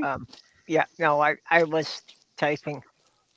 Dog, I'm a bit nervous about that since I haven't listened to it yet. Last week's stream got flagged for a copyright claim because of some of the music that was in there. Not mine, I hope. No, it was mine. No, it was that POS song. Yep. That's what I contributed. So that's mine. It wasn't a huge deal. I just edited out about a minute and a half of the video, and then it was okay. I get So to just if you watch last week's stream and you see it jump at around 18 minutes, that's why. I get a chuckle anytime I'm in public and that goes off. the opening salvo of the ringtone is "You're a piece of shit." songs. Yeah. People kind of, especially the little old ladies, kind of look. remember that Relax, Grandma. You're not gonna explode. It's just dirty words. Okay, Dog's saying it's a song that he made himself. Well, then there'll be nobody to file a copyright complaint. Yep. Unless it's a trap.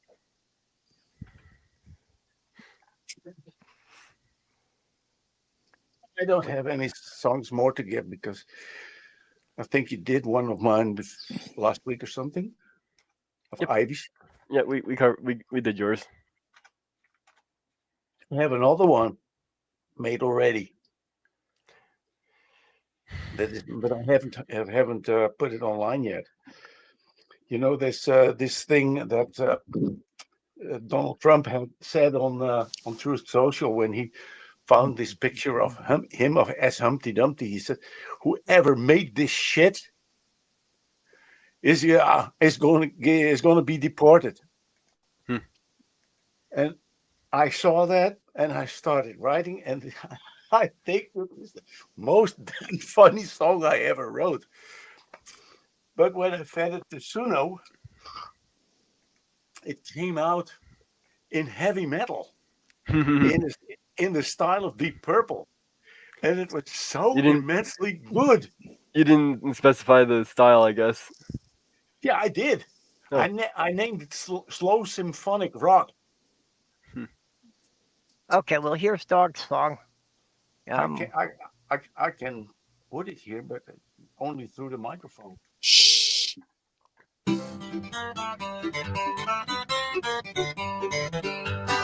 Trump's a cunt. He's a C-U-N-T cunt. He's a cunt, Trump's a cunt. He's a C-U-N-T cunt.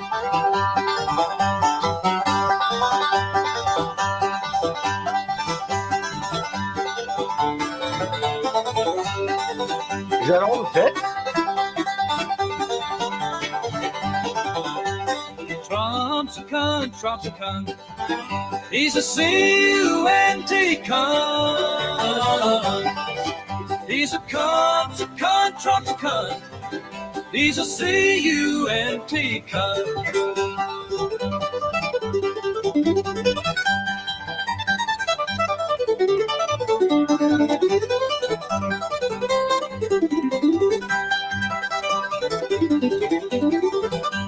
Trump's a cunt.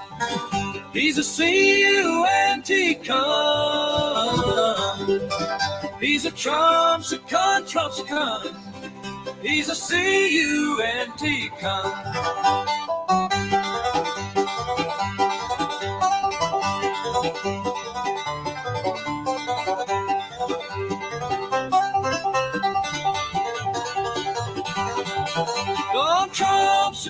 Trump's a cunt. He's a C-U-N-T cunt. He's a Trump's a cunt. He's a C-U-N-T cunt. I love it.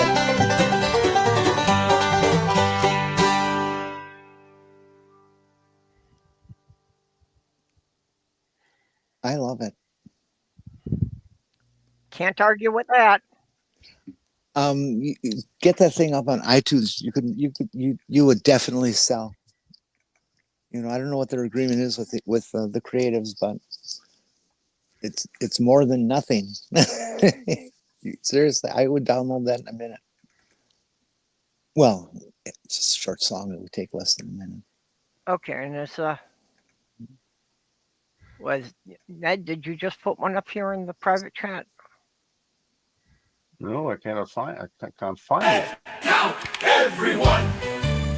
We have a fraudulent felon, rapist for president, who might also be a traitor.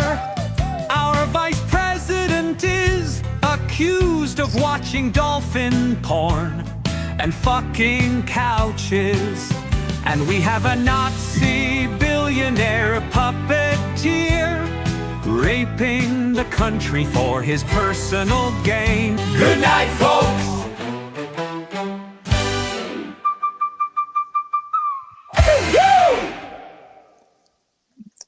See, that's got to get in circulation too. And your Trumpty Dumpty is better than mine. Yeah, I had another Strumpty Dumpty, and I think you have played it already. Yeah, I played it before. I played it off of And, your. I have now. channel. I have this. I'm not sure if I have it here, but it's. I made a song with. I think it has like 30 times the word felon in it. I cannot find the sound file. But on a different note, for getting off of the politics stuff, I did create this one that I was going to eventually put up on my channel. Showtime, get it on now. It's my cue now.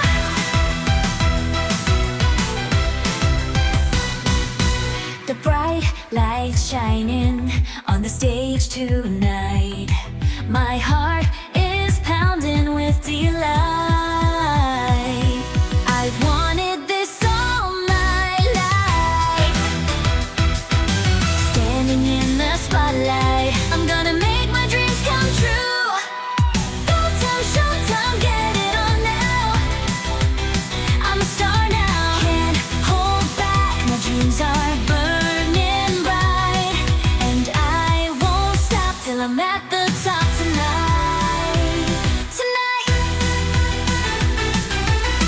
take center stage. This is my dream come true.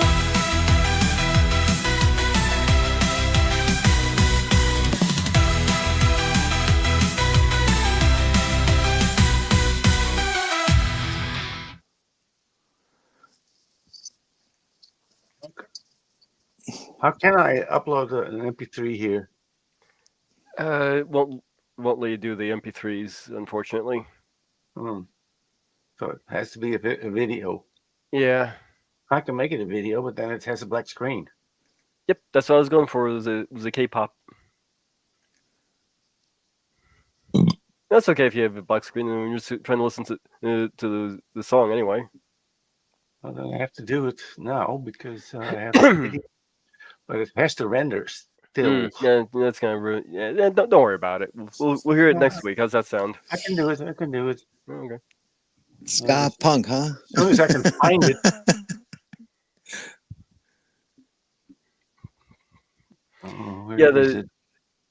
That song was me mishearing the lyrics of a song intro song to a anime.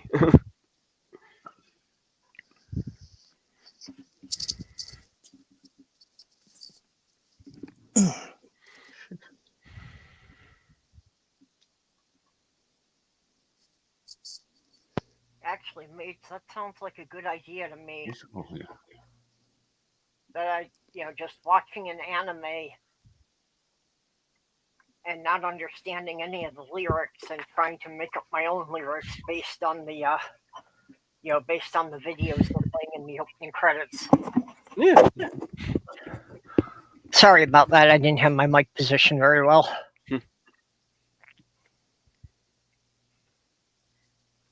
Yeah, the actual lyrics to the song that I was listening to was saying "Go tight, showtime," and it gets into some other like Japanese stuff.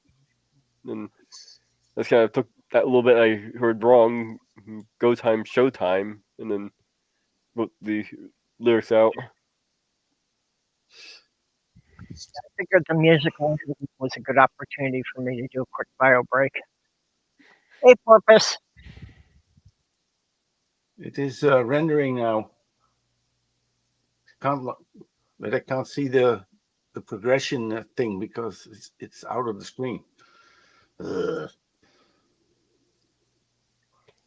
Well, I don't have a band. I don't have thousands of dollars worth of musical instruments, and I don't have a recording studio.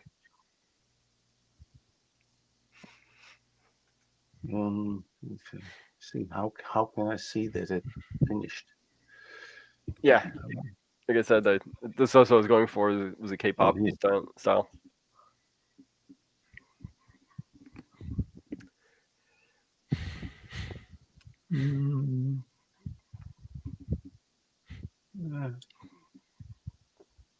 Oh, Yeah, I caught a little like news clip item that this contractor says that driving a Cybertruck is costing him business, and he claims that he lost like $70,000 in contracts just because he's driving a Cybertruck. And of course wailing about how this is so unfair, and it's like a Cybertruck's a lousy truck for anyone. I absolutely cannot see a contractor driving one. It's not a truck. Yeah, if I saw a contractor pull up in a Cybertruck, I would definitely question if this person is a professional or if this person has any concept of hauling tools and materials.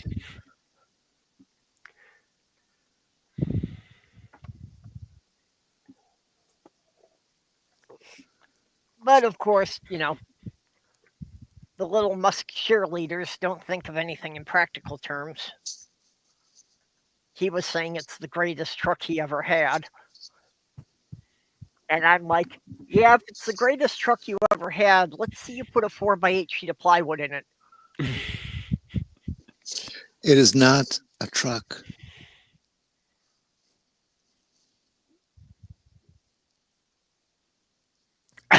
No, it's not. And it's not an SUV either, because it's completely useless off-road. Do we need to get more shots of Cybertrucks catching fire? Well, shots of them catching fire and, shots of them either being stuck in the mud or, people trying to show off how good they are off-road. And it's like the videos I've seen of people trying to show off that's a good off-road vehicle shows that it can drive slowly through a puddle that doesn't even come up to the wheel rims. Did you hear their new name, the Cybertruck? Swastikars. Yeah, that fits. yeah, that must be it. And all these people who think that that wasn't the Nazi salute that Musk was doing, I just want to see him go to Germany and do that in a public square. See what kind of response they get. Well, nowadays, probably not as bad as a year ago. The AfD won quite a few seats in their parliament. Yeah, but it's still against the law in Germany. They can still get arrested for it. You can get arrested just for making that gesture.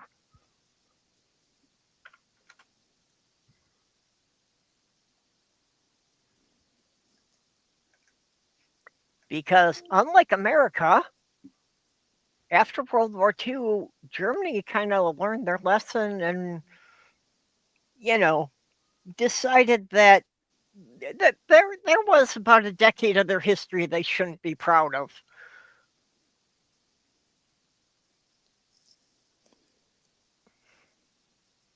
Well, it's a scary time in Germany too. This election or the election before this, they had enough seats to take them to do a weak majority, so there had to be a coalition. But the same thing is going on in France. Same thing's going on in UK. I thought I heard somebody talk about that happening in Spain, but getting a lot of negative feedback. There's a fascist movement going on all over this. I mean, look what Orban did to Hungary. Boom, done. Fascist. Argentina is hired a guy elected a guy for their president who's just an absolute joke. nobody gave him even a Ice Cube's chance in hell of winning. And he did. And it's just going all over the place. I mean, Brazil had that fascist, but then did get him out of office, but the guy's still poking around in the politics. It's getting very dangerous, folks. Yeah, unfortunately, it is spreading to more countries. Let's see here. We had his little Nazi salute. We had his little groupie there, 20 some years old, who was helping him screw up our treasury. He who had the post of saying I was racist before school or something along those effects. And we have this. Why was there a pro-Hitler Holocaust denying ad on X? And an ad on X showed a black and white photo of Adolf Hitler in a swastika armband and prominently displayed posing with a group of smiling children. In the accompanying text spoke to Gentiles, was making fun of them for hating Hitler for no other reason than my teacher showed me Schindler's List. And so the museum tour guide told us as he turned Jews into soap. The ad implies that these historical facts are lies that only a fool would believe. The account that posted the ad went by the name Nixon Groiper.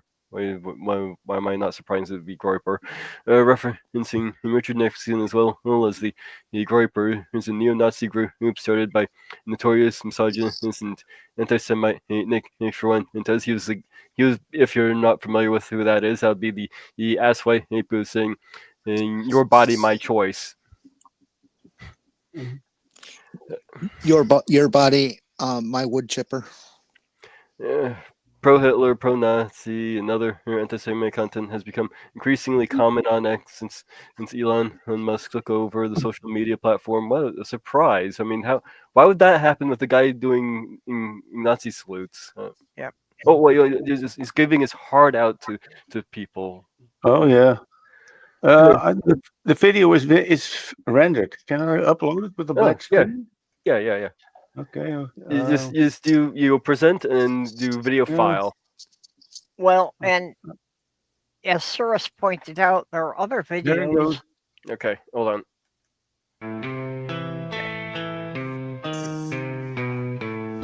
Trump's a felon, yeah, that's a fact. It's black. Yeah, I know. Oh, I see. There's no image. I see. Okay. Felon. Now he's got a crew of felons.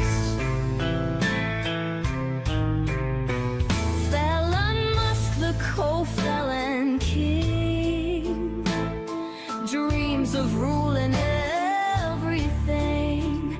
Wants the White House throne so bad, but Trump's the felon, and he's mad. Don't say their names in the House of Lies, or the head felon will cut your ties.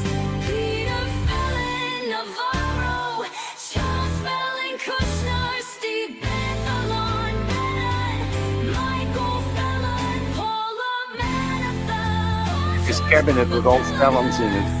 It's a felon convention, we call it Felon Fest. Lock 'em up, let's have some fun in a White House prison run. Felon Musk can take the lead, co-felon of the felon breed.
turn it to a mega jailhouse. Wow, 10,000 volts on every door, crocodiles patrolling the floor.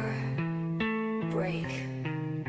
I'm just a Dutch girl, let's be real. I do better behind the wheel. I'm Dutch and I'm not a felon, unlike these clowns who keep rebelling. Final here, felon there, felons, felons everywhere. Trump's the felon, take a seat. Welcome to the felon beat.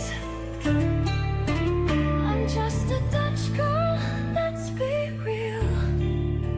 I do better behind the wheel.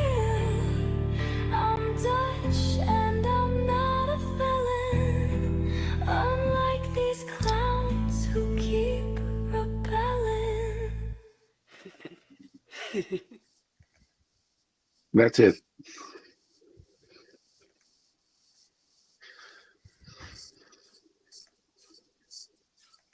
Nothing. That's good. Sorry. And I have a doom metal version of this, but I like this one better because. Yeah, like this is better tune for that song. And how many times have you heard it? I just put the word felon in it so many times. Felon Musk. What fell on him? And felons here, felons there, felons. There are felons everywhere. Yeah, I'm a bit nuts. But because I saw this fake White House memo where Trump was saying that everyone who would use the word felon in the White House would get expelled. It was a fake, probably a fake Yeah, that was memo. that was a fake one. But I loved it so much. I just wrote this song.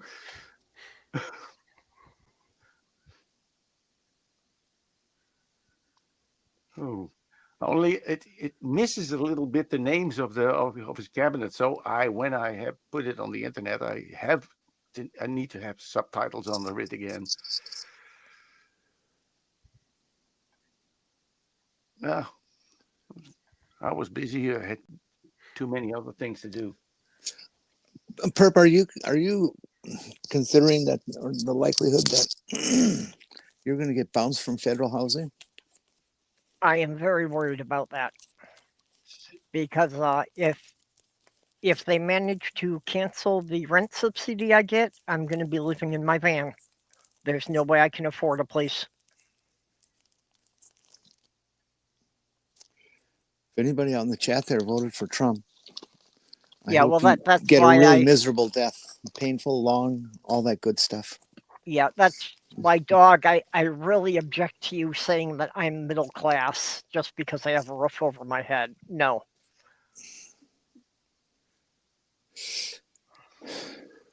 No, that's all my life. I've been struggling just to be around the poverty line.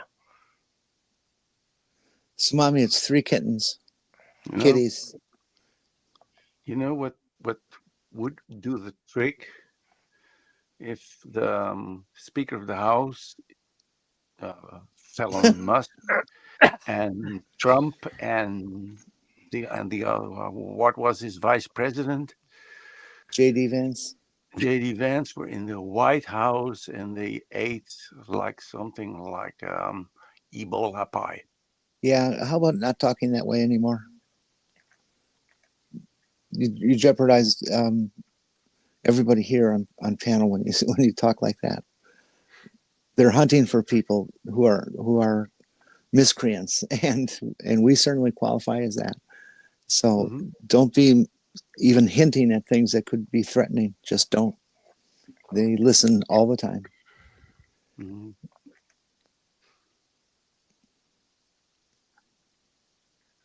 Well, there is only one thing that can change all this, and I wrote it in a book, and that's the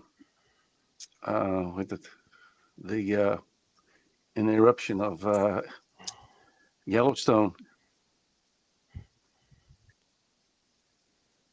And to be honest, I think we will get this in Europe very soon. There is a big volcano, a big caldera volcano that is called the Campus Legrei. And then you have the Stromboli in that region is acting up again. And if that goes, Trump will not be a problem of us, then we have to do something else. Yeah, that's a really huge area. It went off once before in modern history, but it could be very bad. I mean, it took half the island and made it disappear. Yeah. Well, hey, if we get an asteroid coming, rather than stopping it, can we get it to hit the White House so that he could even take out the underground bunker? You know, I have yesterday I watched 2012 again, and there was the White House destroyed by the aircraft carrier John F. Kennedy. It just dropped on top of the White House,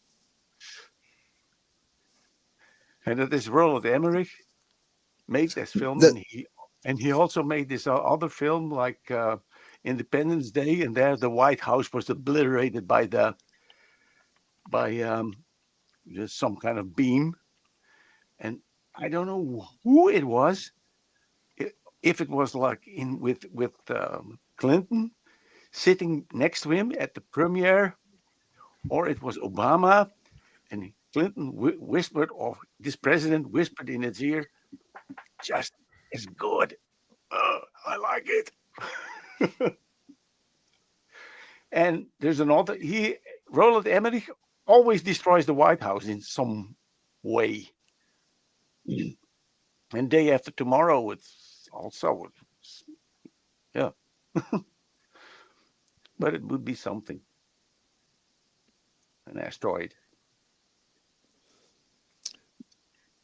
See, I just have to pass on before this asteroid gets too close, because I always end up losing with long odds like that. 3%, that's nothing. I'm gone. Everything after a 0.5% is coming directly from me. Yeah. Okay, so we know the asteroid's going to hit your town? Well, not here. I just want to know so I can try and figure out what's the immediate fallout area. Oh, yeah, you'll feel that. Did you hear what's going on in the GNC off of Greece and stuff right now? No. They've have been having nonstop earthquakes. Now that came from a post somebody put in 4 hours before I saw it, which was about 2 hours ago. Oh, I meant Santorini. That's the volcano. Santorini and Campus Legrei. And Santorini is an island, and that is a kind of caldera, but a few hundred kilometers out of the coast is this underwater volcano, and that is really acting up at the moment. And Campus Legrei, if that too burst, then it's bye-bye Europe, or at least a big part of it, and we will absolutely get a nuclear winter.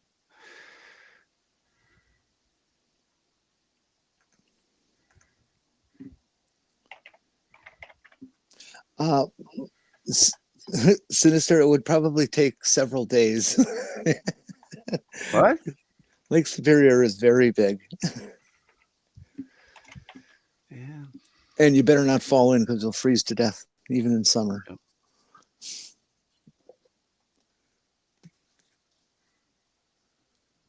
Well, that has been my evacuation plan since the first time Trump got elected.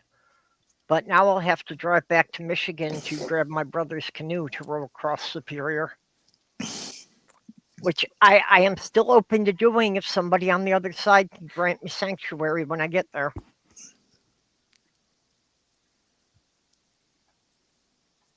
Hey, if nothing else, that should probably make an international news story. So if I get enough press, then they can't throw me out because it'd be bad PR. Yeah, that's true.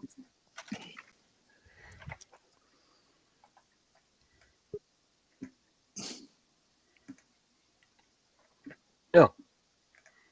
Like what I did, I already wrote the government and I'm completely ignored. And someone even called me a conspiracy theorist because they don't believe that America is an unsafe country. They still have this idiotic idea that Trump is a legit president that deserves the respect or something. I have no idea what they're thinking. They must have been living with their head in the mud or under a rock or something. Yeah. The U.S. is definitely an unsafe country if you're any minority. And now we have this video is just by Ivy laying this stuff out, how you can come to the Netherlands. And there, I have already given this idea to trans families who had with a good job. You can move to the Netherlands. It's very simple. You go here. You don't need a visa, and one of the family has to open some business, put some money in a business account, and you're good to go. The one who has the business, she cannot cannot work other than on the business, but the rest of the family can find work everywhere else in the Netherlands, and you're set, but you need money. That's all. And the biggest problem is, we want to get the government to change the thing, Europe of America or United States, as safe country to unsafe country. But then you will have a next problem, because if you get political asylum, when you apply for political asylum, they send you to an asylum center. And what are in these asylum centers? All these so-called asylum seekers from the Middle East. So you're coming from a rock and a hard place. So we also need to find asylum centers, especially only for American refugees. A This rock is not place a like an small- asteroid? This is not a simple problem that we have. And now, because to get our government, at least to get them to listen, my son came with the idea to make a documentary with trans people telling how frightened they are and stuff. And it can be like anonymous, with your head in the shadow or with the light, so you won't be recognized, and that only makes it more sinister. And I have, Or maybe just a voiceover with some kind of graphics, so you don't see the person's face or anything at all. Yeah, who I asked to do the Dutch voice? Brainless Steel. Awesome. Yeah, and he agreed. He said, "But why me?" I said, "No, you're the only Dutch guy I know on the." Because you'll say yes. But he agreed. He will do it in Dutch, because it will be a Dutch documentary, and my son is a videographer, and he is very good. And so we'll see what we can do. Yeah, it's got potential. I've seen a few like mini documentaries about trans refugees in various countries. A couple have been in Amsterdam. Yeah. So yeah, there's quite a lot of people who are finding it much more tolerable than their home countries, and many of the Americans who were there were from before the latest nonsense. Mm. Yeah, I have because I had help from can't get the name because I don't have the screen open, but it was a transgender world of something. It was this guy is on Blue Sky, and he has a Discord server, especially only for trans people. And this guy Only has trans. helped me. has helped me immensely. He gave my email address on his server, and I had I printed them out, and I have 250 pages in emails because I cannot read them from the screen. It doesn't work with my eyes. And I got the most heartbreaking stories. And now we're trying to get these some of these people to agree to volunteer for like a Zoom call or something different. But it's not Zoom; it's something different that you can use in OBS. And my son is very good in OBS, so we can do an interview with some of these people, and with some good chosen music, and with good narration. It can be a thing that we can put on YouTube, and hope that it will catch on. And the the politicians will see it, and we can shove it under their nose. We can put it. We can as an attachment with the emails we send them. They just have to know. Even the most progressive political parties, and we have quite a few here, they still believe that this really does not compute. Ivy is saying in the film, it says that they're completely inept, and their ineptness drives me up the wall. It's totally. Well, we will see tomorrow. That's a thing I can do. I gotta look into that. I have support of Cheshire Vic. She has always supported me, and Ivy and something. She will also open the video and do a live stream with it. And I hope I can find some more people that are really having quite an audience, because we're small. Yeah. See, we have 20 watching. When she has like hundreds watching. That's what we need. We need people who have big live streams who are willing to put this on. We need to get this in the open. Yeah, that's the problem. Our community is really a collection of small channels. We don't have any, anyone who really gets a stream. I wonder when Cheshire Vic is an ally. And she was with Steve McRae in the Non Sequitur show. When Steve McRae got this Non Sequitur show back because all of the effort we did to help him, he kicked her out. Yeah, I know the story with them. It is. Yeah.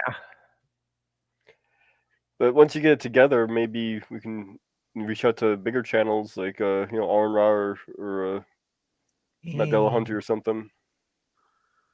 Yeah, but if you could get Aaron Ra to promote it, then you got it made. But try to get to contact him. By the way, Aaron Ra is a nice guy. I met him in Utrecht. I got to meet him when I went to the ARC protest. Got to hang out with him at the after party. He'll be at this year's ARC protest too. You know what we did? We spoke with Aaron Ra? We compared hair length. Hi, Ember. And his was Hello. longer. His was longer than mine. Yeah, Aaron is generally willing to come to things, to do things, to show up at things. It may require travel expense if it's a physical thing, but he'll pop in on anybody's channel and invite them, and usually answers his messages. He does have some problematic aspects, but that isn't often super relevant. But I don't know about getting him to promote something. That's a whole different thing. Like maybe get him to do a sponsorship sort of deal. I don't know. It was like 10 years ago. I had really good contact with Seth Andrews of the Thinking Atheist. But I think he forgotten me or forgotten Ivy. That was also an awesome guy. But yeah, try to reach them and try to explain them what the importance of this thing. And I think Seth Andrews has a good voice in this because he is he had a few days ago he had a live stream where he answers phone calls, and it was all about what Trump was doing and stuff. Seth Andrews is a good guy. Oh yeah, I listened to the Thinking Atheist. I had did the story of I don't know what her name was, but I gave it Dutch subtitles and then sent that to Seth Andrews and said, "Oh, isn't very nice." That was also. So we had a contact, but it's about 10 years ago. So yeah, he meets a lot of people. So I don't know. Purple, did Joe from Kentucky Atheist send you a copy of this commercial for the this year's ARC protest? No, I know that Joe was planning one. I didn't know that he had produced anything. I know a Joe from Detroit. Yeah. Is that what you're setting up here? I can show you if you like. Yes. Okay. And hopefully this works.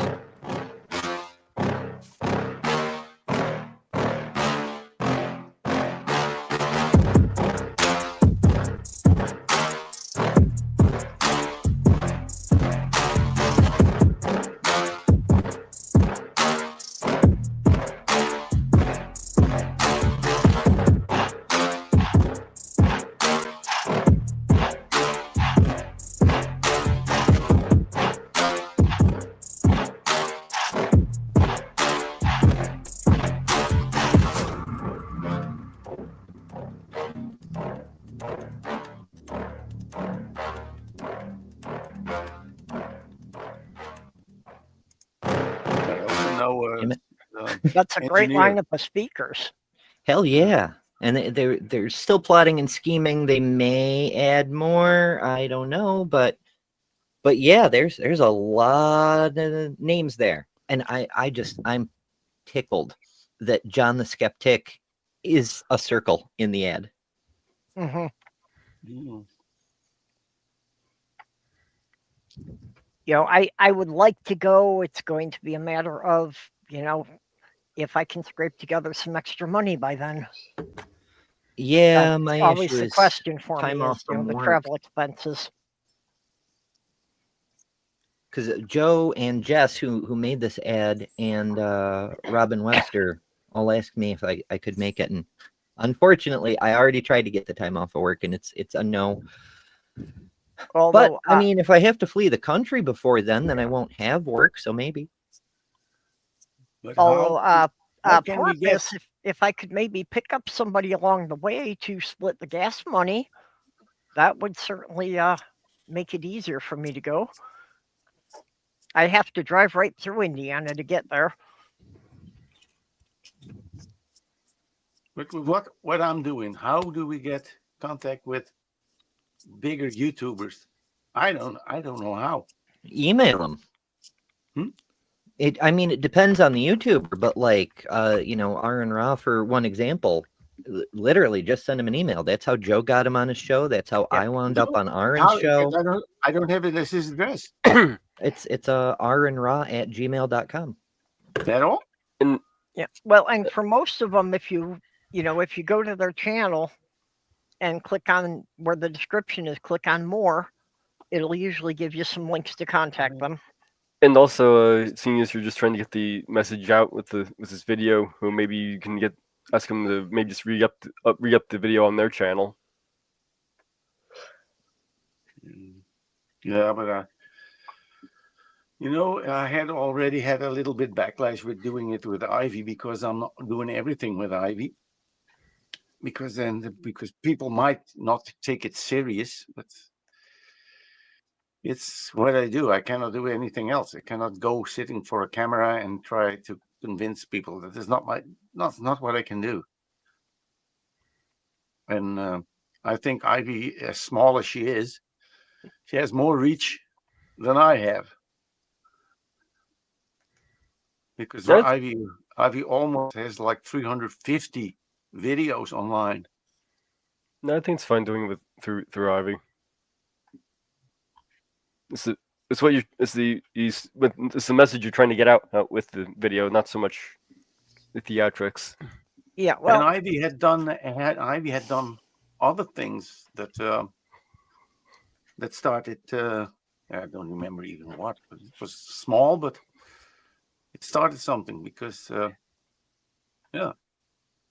I put a lot in Ivy. Yeah, and it's certainly nothing personal, Ned, but it's just what catches people's eye. Yeah, there's a lot more people interested in looking at a cute anime girl than looking at a middle-aged white man. Were you guys using protection? Huh? Protection for? Thank you, Mage. Okay, I missed it. Yep, everybody missed it. Me too.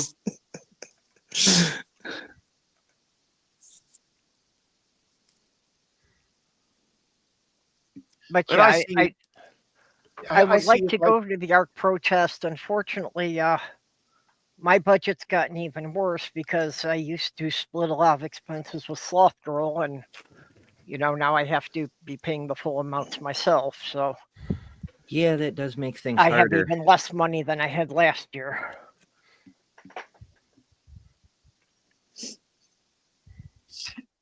I think that's true for everybody also. Well, yeah, in general, grocery prices have gone up. That affects everybody. Oh, yeah. I a little lady cussing in the store. I was gathering groceries, and I just happened to swing by the meat counter to see if anything was on sale. Swing. And she just looks at me and goes, "This is an absolute fucking disgrace. We can't even, you can't afford a steak anymore. Like, what is even the point of being in the U.S. if you can't have a steak once in a while?" Yeah, well, I still can't bring myself to pay over $5 a dozen for eggs. Some weeks they've been up as high as $7.50 a dozen. Yeah, I ended up cutting eggs out of my diet too. Yeah, eggs used to be the cheap protein that you bought because you couldn't afford meat. So where do we go now? I did them for low-calorie mass to shut my stomach the hell up, because an egg white is 18 or 19 calories, depending on the size. And like 2 or 3 eggs will shut your stomach up for a couple hours. Sure will. Yeah, they're expensive and they got to come down and all blah, blah, blah, blah, blah. But I don't know. What was I going to say? I don't remember. The highest it's ever gotten around here is about $6 a dozen. And I'll pay that because I depend on eggs for much of my protein. And $6 divided by 12. Yeah. What's that? 50 cents a piece. Also, the studies that said eggs would raise your cholesterol have been thoroughly debunked. Oh yeah. I don't think anybody ever cared about that. Well, there were people that made issues about it. So just, if anybody still believed that, these studies failed to look at what people usually ate with the eggs. So if they were having eggs and bacon or eggs and sausage, they were getting a lot more cholesterol from the meat products than they were from the eggs. But you could Mhm. neutralize the cholesterol if you eat beef lips. Oh, what now? Are you sure that was beef lips and not chicken lips you have to eat with them? There's no such thing as chicken lips. God. They're still debating whether or not a T-Rex had lips. Weren't they talking about T-Rex having feathers too? Mm-hmm. Oh yeah. Yeah. Now most of them will agree that T-Rex had feathers. They're still So- arguing about whether or not they had lips. So T-Rex We had T-Rex was gay. I mean, it had teeth, so it probably had maybe not like prehensile lips, but it had to have some way to shut its mouth and chew, you know? Not necessarily. No, its teeth weren't really made for chewing. Its teeth were just made for ripping off big hunks and swallowing them. I don't know. I've never seen or heard of whale lips, but the one whale didn't have any problem swallowing or getting that guy in its mouth. Yeah, Just heard whoop, about it's that. gone. There's a film of it happening. Yeah. His dad was doing it. It's like, holy shit. I forget what type it was, but a baleen whale, Humpback. was just sucking in a big mouthful of water and took in a guy in a kayak and spit him out. As one does when one takes in a guy in a kayak. It was actually an inflatable. I don't think it was a kayak shape, but it was definitely an inflatable. Oh, was it inflatable? Yeah. I didn't catch that. Yeah, both him and Daddy. It was amazing, and he got spit out within 5 seconds. Yeah. So it, because humpback whales are not built to eat large things. Yeah, no, the they eat opening for their diatoms. throat- They Yeah, need, the opening of their throat is so small that they couldn't swallow anything bigger than like a cantaloupe. they think that they take big bites of water, then push the water out between these long things that they have in their mouth. I don't know what. Yeah, that's the baleen. Baleen. And then Baleen. and then what's left? That is how they eat, like plankton, krill Yep. stuff. Yeah, they catch the tiny little krill in the baleen, and that's what they eat. Yeah, that's Which quite is the same. it's really call- weird, but We call it, you know, if you look back through the fossil record, at almost every point in history, the biggest animal in the ocean was almost always a filter feeder. Yeah. So why is it that the biggest animals always feed on the smallest things? Yeah. Efficiency. There used to be a time that people were really frightened of humpback whales. Diatoms keep you regular. And then Jacques Cousteau, with his Calypso, went through like a herd of I don't know how to call it, but many humpback whales were swimming there, and some divers went in, and they were really scared of what could happen. And what happened was when they swam closer to this whale slowed its pace, like it knew that it could destroy these little beings. And the whale, and they could touch it, and it felt warm. And that film of Jacques Cousteau changed the whole world, how they saw humpback whales, because they're very friendly. Yeah. There's a show that's been on and repeated a few times on PBS of this oceanographer type guy who's a whale fan and a photographer and things like this, and he found a couple pods of different whales and befriended them, and they let him into their circle, physically into their circle, and let him near their babies and all that kind of stuff. You know, it was like amazing. It's an amazing film if you ever see it being advertised. Oh, I'd love to see that. It was. I don't think it was on Nature, but it could have been. I bet every one of you have seen this video of these guys who were fishing, and they found this humpback whale that was caught in a net, and they were busy for hours with. They had only what they had was like a potato knife. Yeah, I saw that. To free it from this netting, and when it was free, it was playing like a kid, jumping out of the water. It was doing, and it wouldn't even go away. It was so happy, and then even on far away, they jumped out of the water, and so it was putting tears in your eyes. Yeah, and it knew that these little humans were rescuing him, her, whatever. Yeah, I've seen a number of things like that of whales that had some kind of a cable or something caught in them, and that they'd swim up to a boat because they knew that, humans were the only ones who could remove these kind of things. And there is this other thing. There's this lady, she was diving with sharks, and there was a shark who came close to her, and she was a little bit scared, but the shark always swam around her, and then she saw this shark had a big hook in its mouth. And so she came close and she reached into the mouth of the shark and removed this hook. Yeah. And now when she goes swimming, other sharks come with this hook, and they don't hurt her in any way. Only she swims with chainmail, because these teeth are really sharp. Yeah. And she rescues sharks, and these sharks also adopted her as one of them who rescued them. Nature is different than a lot of people think.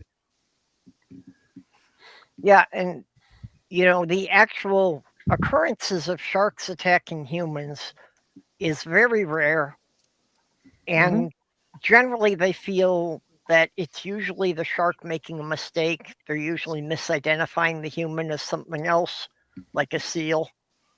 Yeah.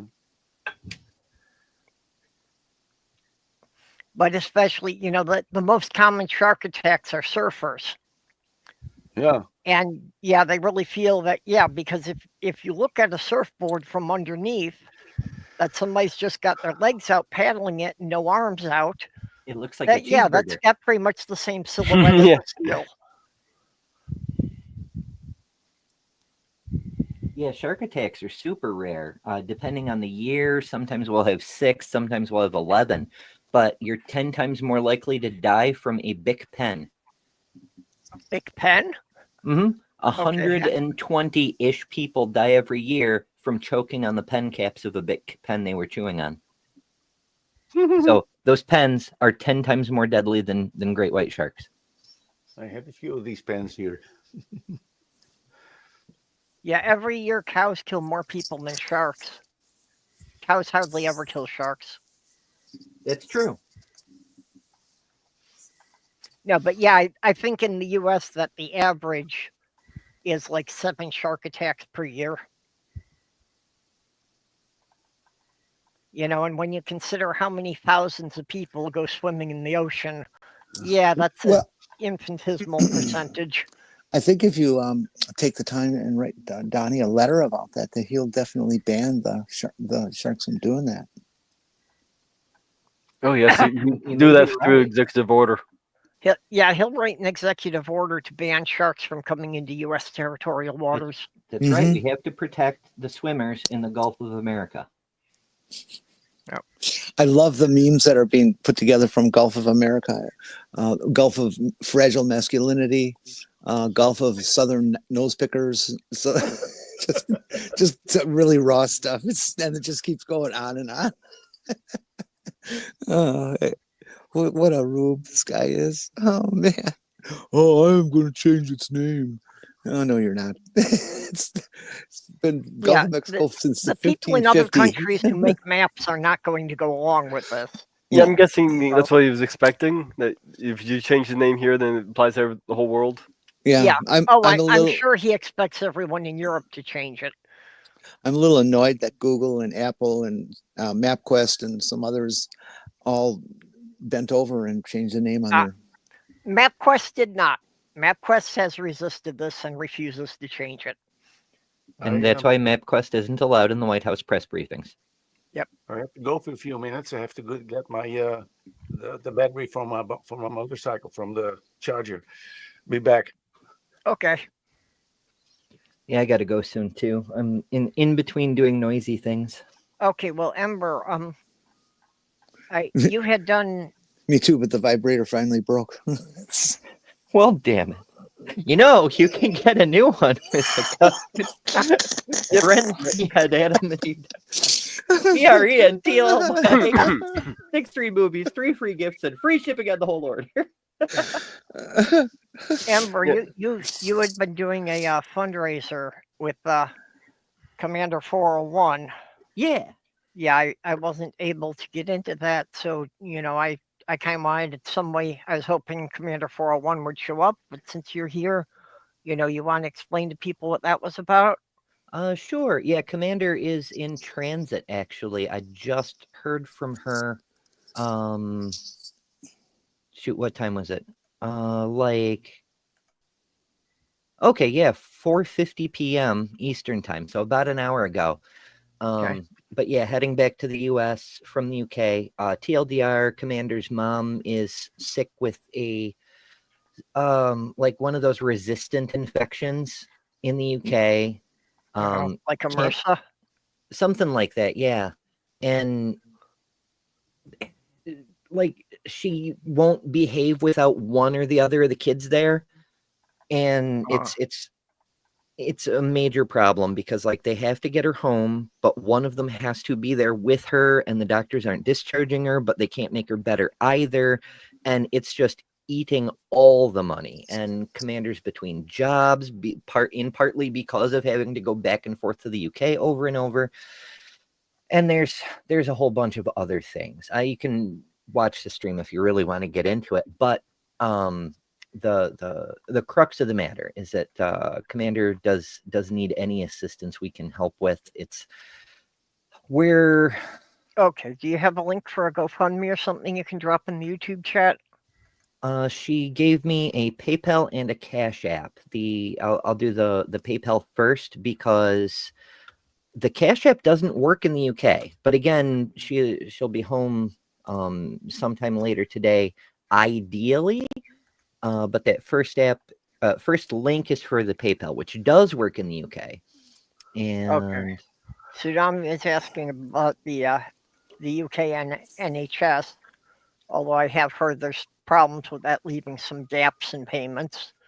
Yeah, I don't know how that works for non-British citizens. I'm back. Who are we talking about? Commander 401's mother. Oh yeah, I know. I'm writing with her. I know all of it.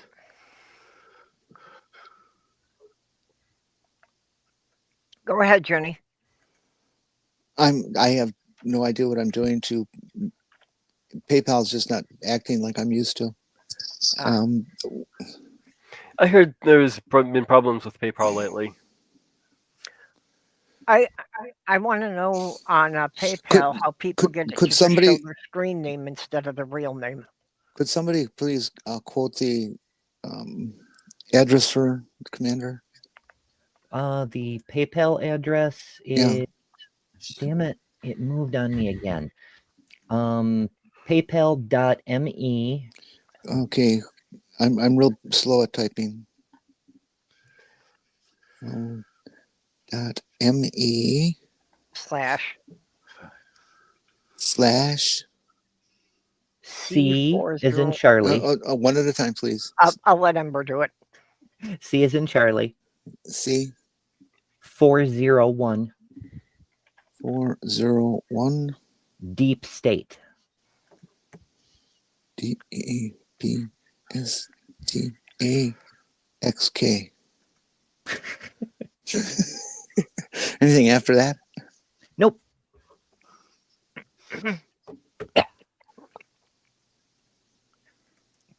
Pesky websites being all weird. The fuck? Yeah, Commander currently lives in somewhere in New York State, looking to move, but this all the issues with the international travel is making things difficult.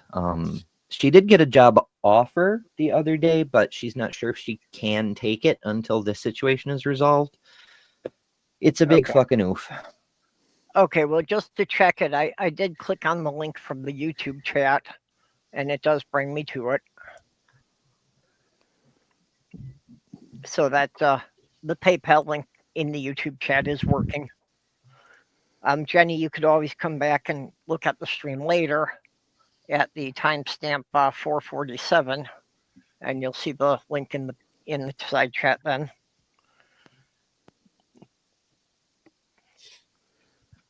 Okay, yeah, I really didn't know what the situation was because I was so busy with my convention last week. Can we trying go to over that prep for address it. again?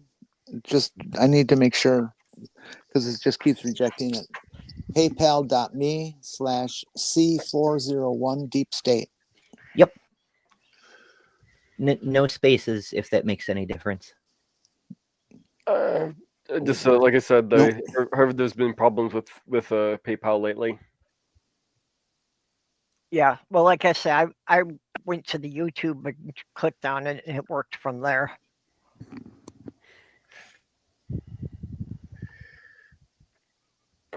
Yeah, it Okay, takes me. so- It takes me to my personal balance page. I punch the paid button, and it gives me a search box, and I put in that address, and it says can't find anything. So I don't know what the fuck's going on. I'll try later. So is Commander's mother not a UK citizen and just wound up in the hospital there? I have no idea. I don't know any of the background Okay, yeah. information. Yeah, that's why I was hoping Commander would come in here and explain the story to us. You know, because I knew there was a need there. I didn't know what the situation was. And Commander is frequently on this channel. Whenever she's not working, that we're streaming, she gets in here. Well, I offered her a place at my house if yeah, I know we have a Dutch saying for that, but I don't know say for what it means in English when the going gets tough. I offered her a place at mine for as long as needed. Yeah. Well, and I've said this many times over the years. You know, it's not a joke, people, that if you need help, if you need to come to Minnesota, I mean, yes, the winters can be harsh, but if you can deal with that, everything else here is good. And politically, this is going to be one of the safest states. That Minnesota will hold out against anything that Trump pushes longer than most any other state. I was actually talking to a surgeon just last week about, you know, getting my my gender reconstruction surgery done. And they were telling me that they were certain they would be able to continue doing this for at least the next 2 years. And that, you know, they were going to hold on to it as long as they possibly could. Well, let's get into something a little bit more important. Should I give Molly a piece of everything bagel, pretzel chip? Well, I think that you need to get a rope toy with Molly and play Tug of War today. Oh, I got rope toy right here. Yeah, she's looking at my. That's what the day is all about, is Tug of War. She's looking at my pretzel chips. She's like, okay, give her the pretzel chip and then play. Okay. PayPal finally worked. All right, good. Okay, you got it to work. Yay. So So I sent her it's $15,000. You I think hope they it's can not too have much. No. Jenny, Ow, ow, ow, ow. if you still have some money to spare, you could send me enough to pay a year's rent. Maybe if right. I pay a year's rent ahead of time, I could, somehow get around them canceling the subsidy or something. Oh, okay. We can chat it later and get exact numbers. Yep. God, I wish I had them. As far as This fucking Musk. If that son of a bitch and cheap bastard would take some of his money, he could make up all the costs of being a veteran. He could pay for it himself and still be spending less than the so-called savings that they're doing. I need to explain something to Mommy. God, I hate that man. It is not couldn't about tell. Commander as himself, but it's about her mother. Yeah. This is not about herself. Yeah, no, I think Tsunami understood that, and we're just not sure whether or not her mother was a citizen there or not. Well, she's doing better now. Yeah. That is a good thing, but she's very worried about that. Yeah, I did have the idea for the ARC protest. Like I say, that if somebody wanted to share the ride, help pay for gas money, that would definitely help. But I'm probably still going to be sleeping in my van regardless. I don't think I'd be able to afford a hotel room, and sleeping in the van's no big deal, especially in the summer. I mean, I just did it last weekend when it was getting below 0 every night. So, I've got that stuff worked out. I can do stealth camping in my van for a couple of nights whenever I need to. And how many toes fell off when you did that? No. Actually, I came prepared. I brought a sleeping bag and 7 blankets, but I constructed a little cardboard pod to sleep in. And with that all set up, I only used 3 of the 7 blankets. Cardboard so I was well prepared, and I managed to keep the heat in even better than expected. The cardboard pod was a big advantage because instead of trying to heat up the entire van space, then I was only trying to heat up a big enough space for me to lay down in. And I lined, those Mylar reflective emergency blankets. Mm-hmm. Yeah. Well, I took my hot glue gun and I lined the whole inside of the cardboard pod with those, so that it reflected all the body heat back down at me. Interesting. See, I over-engineer things first. Well, now you should put insulation on the outside of that thing, and then another layer of cardboard so you can trap that airspace. And I was considering that, but see, buying the insulation is expensive. I was doing this on the cheap. But like if I planned it like a year in advance, I could save up like all the styrofoam packing pieces that people throw out when they get electronics and stuff. And then I could have covered the whole outside in styrofoam like that. But basically, I paid like $1 a piece for those Mylar blankets, and I used 4 of those. And other than that, and the hot glue, everything else was stuff that I salvaged that other people were tossing away. See, I'm a very good scavenger. It's the only way I've gotten through life.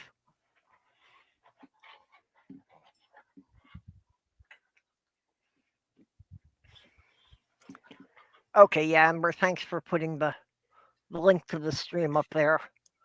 I know it was there, I just haven't had a chance to watch it yet. I've been still trying to fully recharge from the convention. Yeah, So- I'm trying to fully recharge from the last several days. Whole thing, another time. Yeah. But Well, I yeah, mean, it's like I gotta scoot. okay, bye-bye. Catch I y'all love going. later. Later. Later. I loved going to the gaming convention. It's something I was really looking forward to, and this was the first time I got to go back to that convention since 2019. I had done one other last October, which was also the first time I'd been there since 2019. So I get really psyched up from it, and I have a lot of fun with it. And I went there and I made some new friends. But, like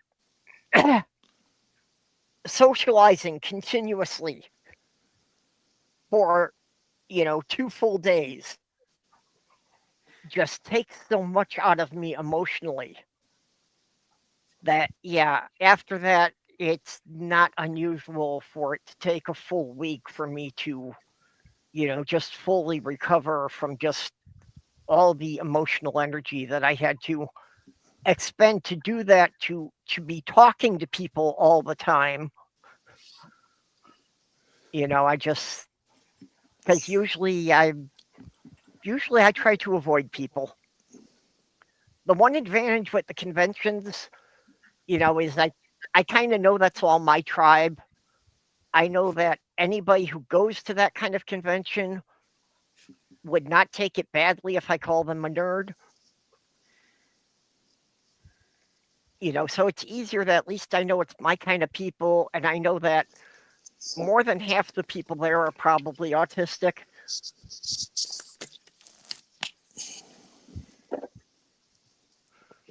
So, it's something I really look forward to, but it takes so much out of me. Well, how's the one you just went to? This was Con of the North, which is really special to me. This was its 33rd year. It's a completely volunteer-run convention. They will not accept any company or corporate sponsorships. And why this one is so special to me is that for the first 5 years it was running, I was actually helping organize it. I helped organize the very first one. So this is really, going back to people that I have known for decades, that many of them that most of them I only see this once a year. And there's an antique computer network made out of Atari STs that is there just to run a game called Mini Maze. And actually one of the computers in that network, is technically mine, but I gave it to the guy who runs the thing every year. So there's just so much of it in so many ways. I was attached to the very beginning of this, that the fact that it is still running and running to the point that it, that the people are handing it down to the next generation, that the young people running it now are the children of the people who started it. Looks like we're not ending anytime soon here, so I'm gonna go walk Molly, and I'll be right back. Oh, Mage, can you hold on just a minute so I can do a quick bio break before you go? Sure. Okay. Human bio breaks are more important than canine bio poo-poo.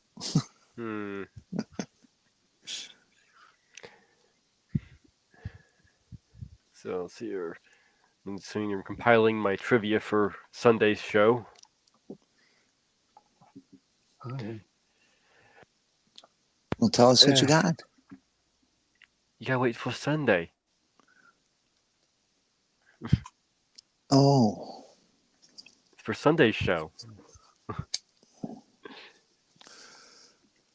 I just answered my last email I got from all the things I'm doing.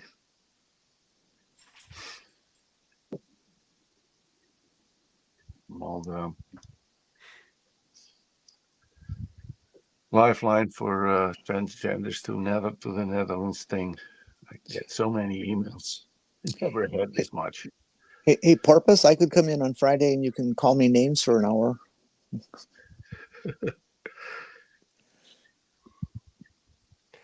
If I slipped into character for reading these, you just get whiny.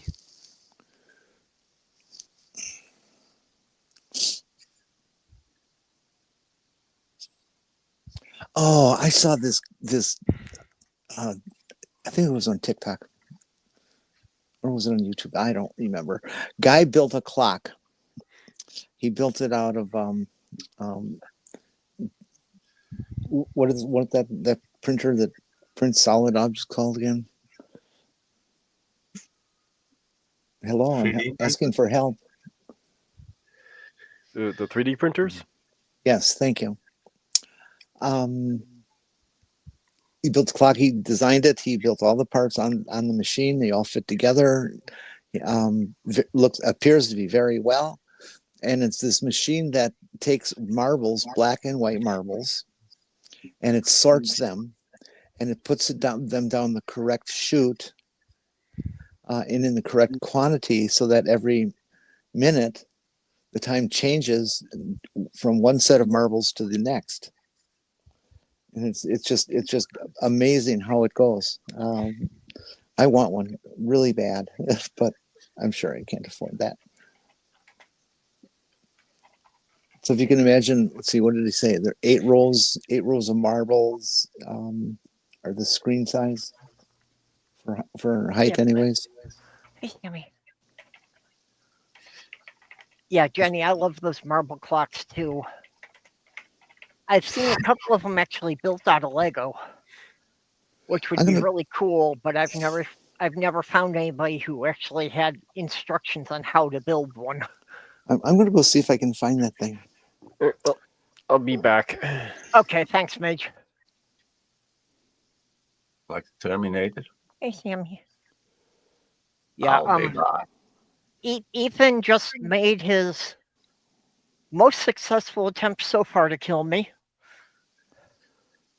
That dashing to the bathroom, he managed to wrap himself around my legs twice, so I almost did a face plant on the floor. And who's that? Ethan is one of my kitties. He's the same as my cat. My cat always tries to put me on the ground by walking exactly between my legs, or it's a miracle that I never stumbled over him. Sammy and Petunia have learned that that's not a good idea. Ethan is the only one that still does that.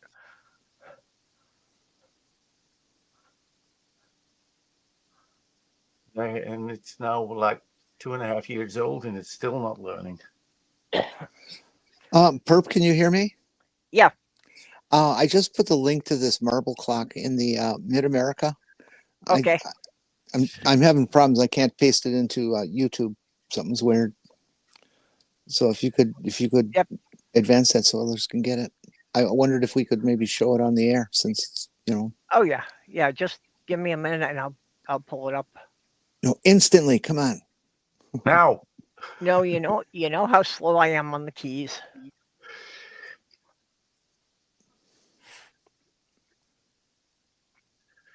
Okay, bag. Come on, where are we? I gotta find the right tab, that's all.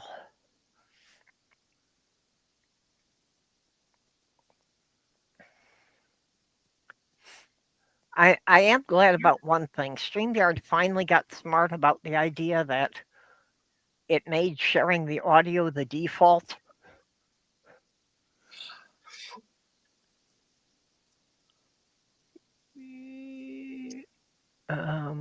There we go. Marble clock.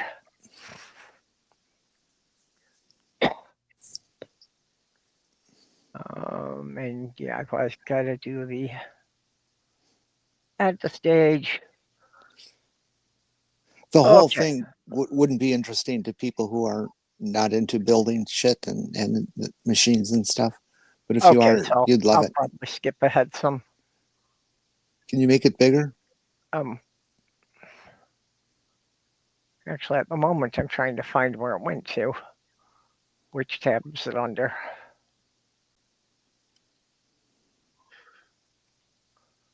Dang it. Where did it go?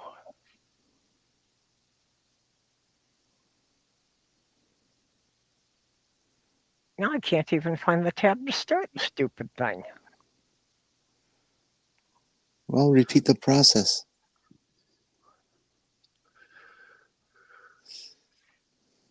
I'm sorry, Theo. You just have to accept the truth, and the truth will set you free.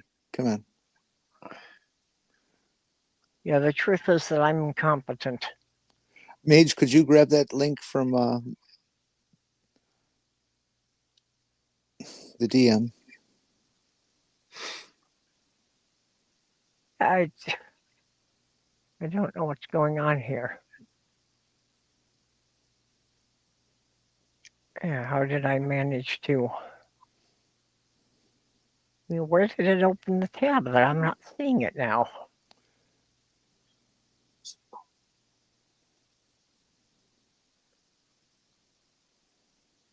Well, can't you just close what you got so far? Yeah, I guess I have to start over. It's one of the things that I hate. Yeah. Well, actually, I can't even close that one until I find Well, then it. just do it again. It'll overrule. Yep.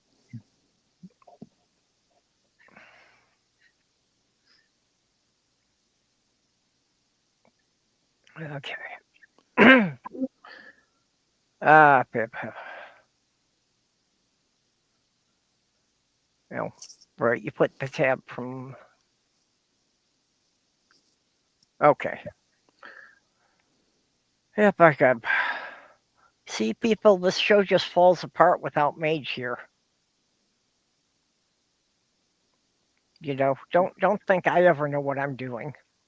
I'm not good in anything, so You made Ivy. You're a lot better than I am. yeah, but it's all scripted. You think I've lost them. You're right, but now you can Oh, lose that's them it. too. Okay. So yeah. About the Giran. Okay. We'll skip to the end where he demonstrates it. He's doing that right now. Yep. Well, And now I will add some more white marbles so there are enough of them to fill the display. And we'll try again. That this look like Winter Gardens is a marble I've machine. seen like a quick calibration and setup. Not so fast. I kept getting randomly shorter rows in here and there, 1 or 2 marbles missing, without any obvious explanation. I checked the sensor. I will try now to run it like a regular clock, updating the time every minute.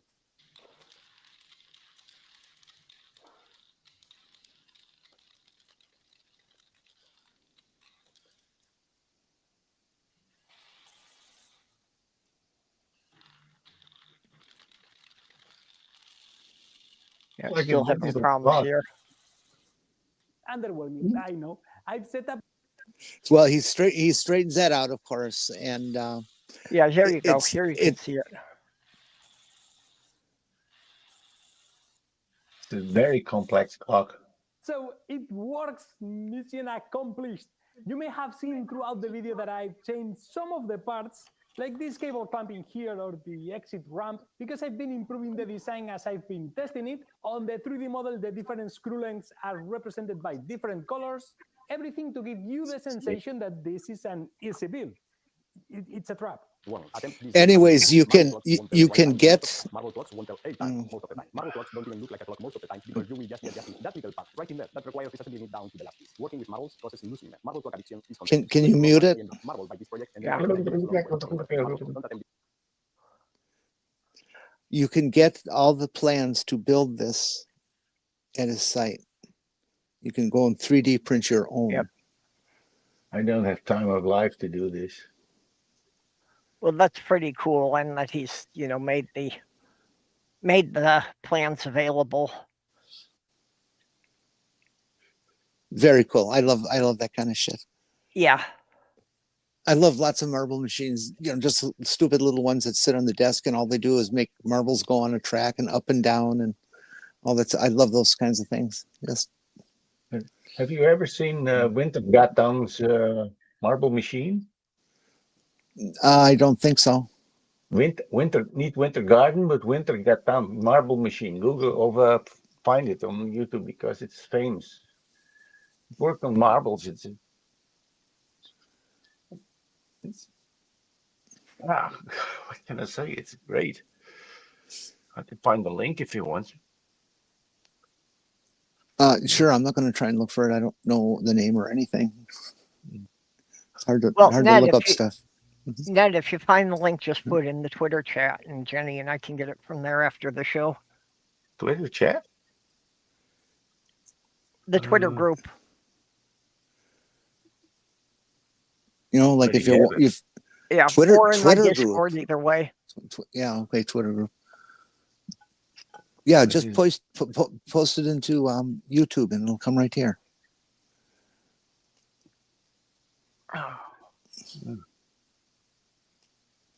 Oh yeah, Becca, just got That's another side effect of my winding down is ticking a lot more. It's in a private chat of StreamYard if you want. It's absolutely amazing. And we still want to get it to the audience in YouTube. Yeah, I don't know what to do that. You've been on YouTube a million times, Ned. You go on YouTube in the chat, you know, watching the video, and then you paste it. Yeah, when I paste it in here. The audience doesn't have. Oh, forget it. I wanted to show it here. Mm-hmm.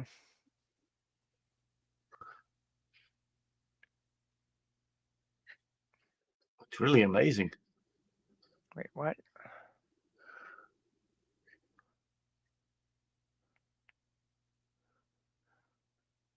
He's building a new one, and he's coming to all kinds of problems because that is so immensely high tech. This one he made from wood. Yeah, but we want to see it on screen. Yep. There we go. I have seen this one. Let me just activate it. It's wonderful. It's really nice. Oh, it's marvelous.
I love that he uses a flywheel. That's great. Well, just that's all made out of wood.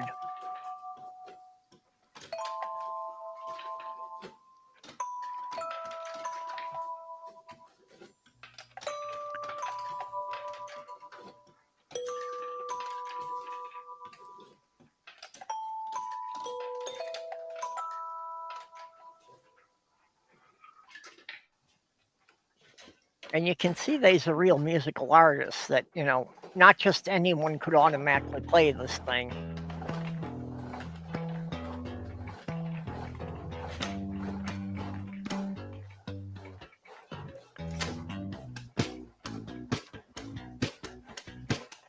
There was ones in Utrecht, and there the bells of the Dome of Utrecht played this tune, especially for him.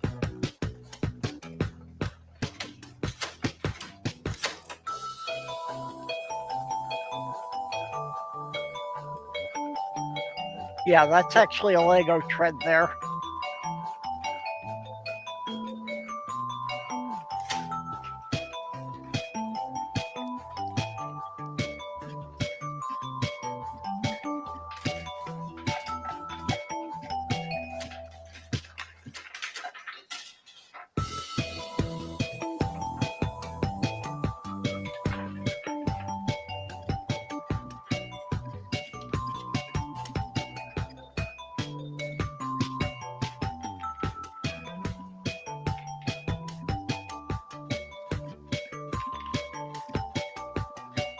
The new one is called Marble Machine X.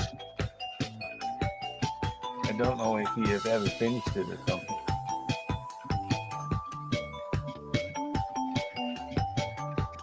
I wonder how he sets up his lubricants and bearing surfaces.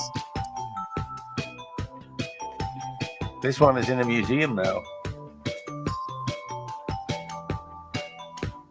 I would think he's probably got sealed bearings on each of the axles.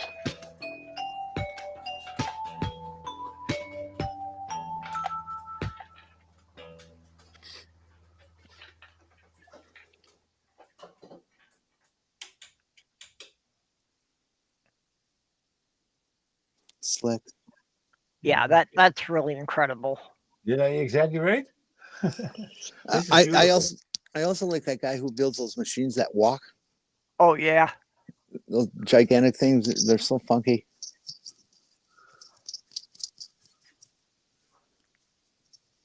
I wish I was smart.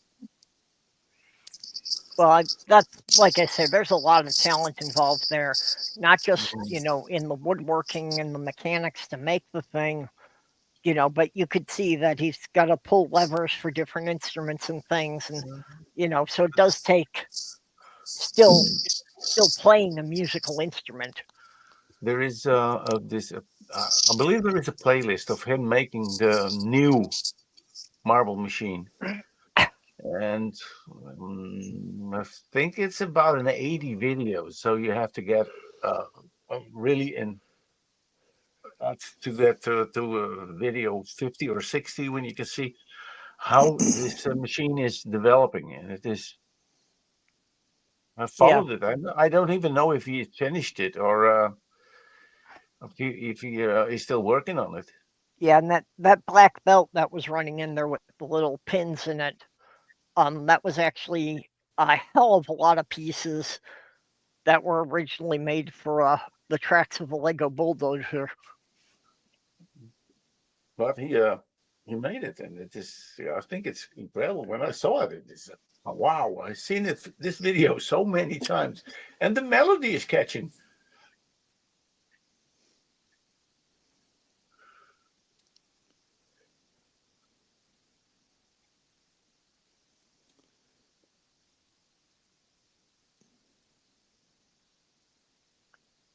If I had to do it all over again, I would probably leave time in my life so I could do something like that, build that kind of stuff.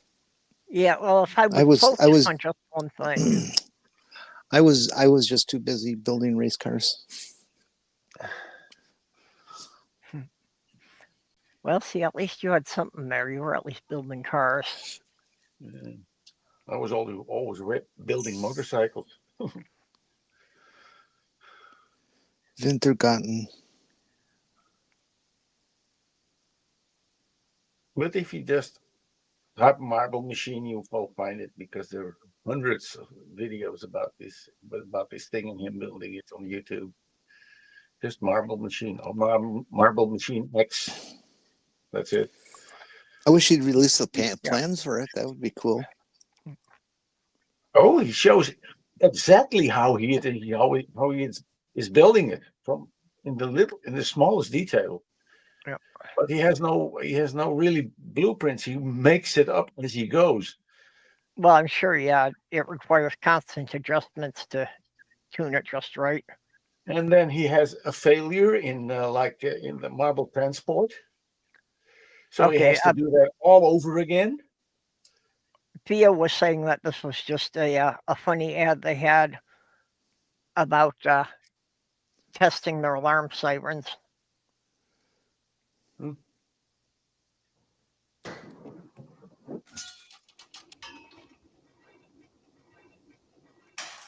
Well, this also has a name.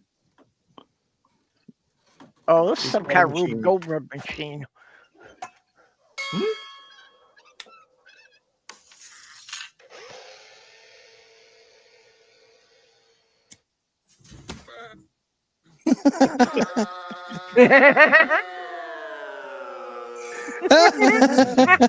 Nächsten Mittwoch ab 13:30 Uhr. Im Ernstfall bei allgemeinem Alarm Radio hören und die Anweisungen der Behörden befolgen. Thanks, Theo. That was great. Yeah, I like that one. I love all of these videos with these things. There was last I saw a video. There was a path that this ball was going all through this guy's garden, and he filmed it with the drone that was overhead. I also like these guys who build it's let's see, what's it called again? Oh gosh, I think they call it G scale. These very large toy railroad cars and engines and stuff, and they build this big track in their backyard and you know, make little brooks and go and mountains and stuff all in their backyard and do that. That's pretty neat. I love the effort and the detail it takes for people to do that kind of stuff. It's really a kick to watch. I love Chinese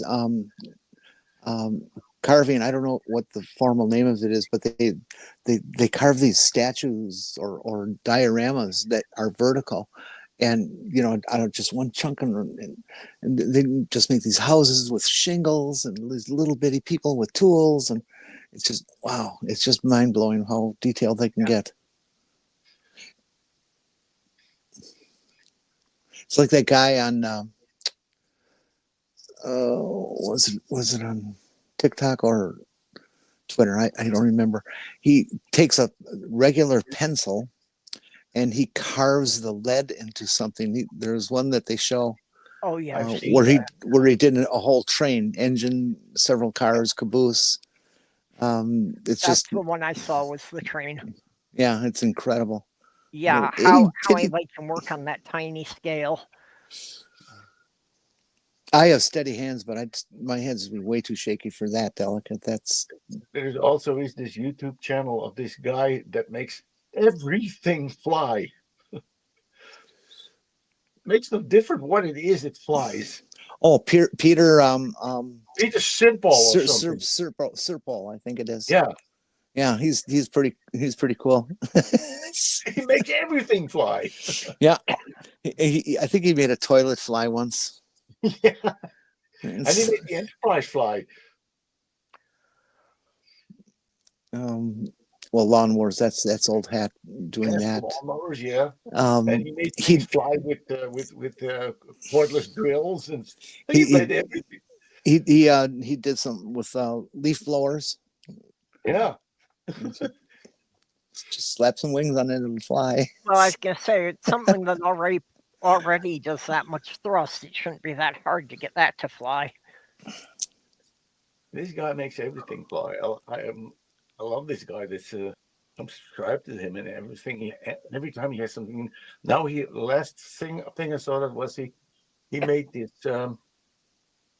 this vertical takeoff plane that was only made on the blueprints, but it was so ridiculous that it was never made, and he made it and it flew. And it flew. Flied.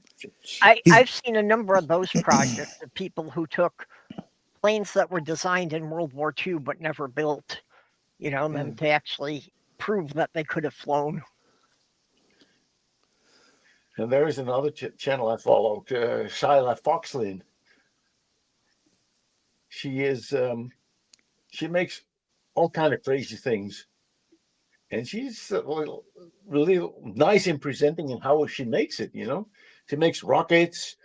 She made a trailer for herself and everything that is. Yeah, I Yeah, like it.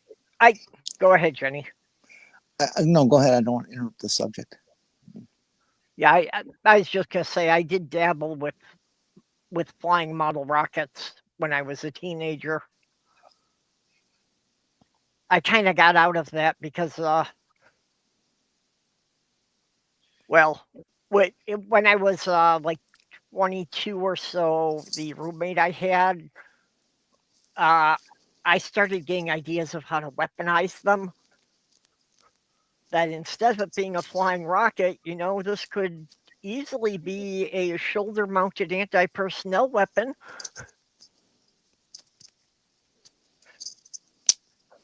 So yeah, it's a good thing I developed some ethics, or I could have become a good terrorist. We built ours to explode when they hit the side of a boxcar on a train. It was a mechanical fuse trigger. Oh, Just a plunger with matchstick sulfurs and stuff on it, and it would strike. And it's not really going to explode, but it does make a little noise and stuff. It was fun, but fairly non-destructive. Unfinished. We were building stuff for SCCA competition on that level of racing, both regional and national. If you want to know the brand, it was all BMWs. My phone's ringing. I'll be right back. Yeah, Jenny is the BMW expert here.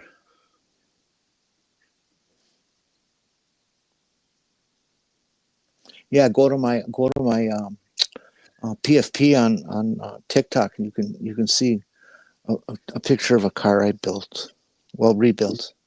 You should talk to my friend here in the village. He is also a BMW crazy, and his father was even he knew everything about these things. My knowledge base stops at about 2005, and that's when I got out of it, and I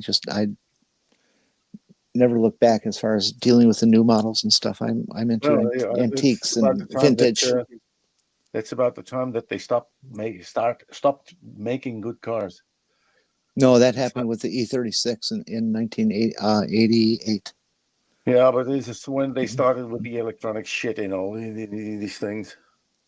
Well, what happened in the in 88 and up model series, I should refine that more to 92 and up. They did things like much thinner steel, and we had got years worth of problems with complete suspension mounts tearing out of the body. Oh, tell me about it. I had that one. No, and BMW always said, "Oh, well, it's the way it's being driven. You're beating up the car." No, man, you didn't put a double plate in there. You got through that thin goddamn shit 22 gauge stuff. And so we were installing reinforcement kits and stripping down cars and doing fucking body work. I hate body work. That was not our specialty at all. But you can't send a car back out when it's like that. You have to fix it now. And it was terrible. But the things like some of their hinges, some of their latches, some of their window motor systems, their electronics generally weren't a problem, but it was the mechanical interface of the electronics that was a problem. Like on the 325 would go through this absolutely insane series of misfunctioning devices and things on the car, and we finally traced it back to the wire harness between the body and the rear trunk. The wires broke and shorted out against each other, and everything just started running whenever it wanted to. I'm back. It was really difficult to figure a good fix for that, because you can't take this group of 8 or 9 wires that have been cut and solder them all together right there. You have to stagger it, or it's not going to fit back in the car. I have a confession to make. I don't know anything about BMWs. I just tell this to make Hello. Jenny talk about Yeah, I don't BMWs. know anything about cars anyway. Are we talking those vroom will be vroom thingies that go on roads? Yeah, we're talking those little boxes that you get in and they take you places. Yeah, okay. Oh no, I'd love to see that, Theo. That's Yeah, neat. no, I haven't seen that either. I didn't know Well, they had RC receivers that were small enough to do that. well, I'm gonna eat dinner, so I'm gonna be muting on and off. Well, maybe we should just wrap it up for today here. Yeah, okay. Yeah, my bedtime here. Ooh, you got it. Like I Would said, this- I can set up the show for later or tonight. Do the regular time just tonight and tomorrow for you guys. Okay, sounds good. Okay. Yeah. Yeah, Jenny, I'll copy that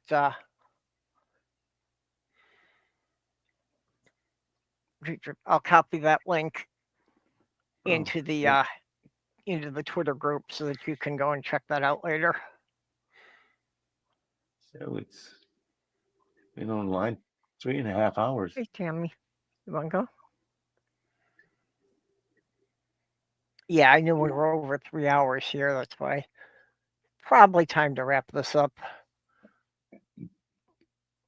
Okay, so anyone have any last words? Anything you want to plug before we go? Yeah. Anyone want to go first though? Ned? Well, I'll just go back to anyone who feels they're not safe where they are. If you can't move out of the country, come to Minnesota. It's the next best thing, and we border on Canada, so maybe from here you can work a plan to get across into Canada.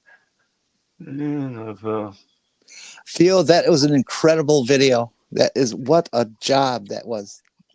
If you're interested in all in little cool things that people can do, if you know how big a Matchbox car is, it's like 3 inches. And this guy put a complete radio control and motorized. I think it's 4-wheel drive. It was amazing. It has headlights. It has a camera, so he can run it as first person view. It was amazing. Well, I was thinking you were going to say something about them doing something else with the car. I don't know. Anyway, Ned? I just put the link in for my video tomorrow. All right, cool. And it's like, and Ivy wouldn't wanted to say, watch it or else. But I kept her from doing that because Ivy is really not very violent. She's only, Ivy has one saying, she says, when she says it to me, she says, hey, I may be dumb, but at least I'm not smart. All right. Well, I got my channel here. It's His Media Musings. I'll be doing a Sunday show at 8 p.m. Eastern.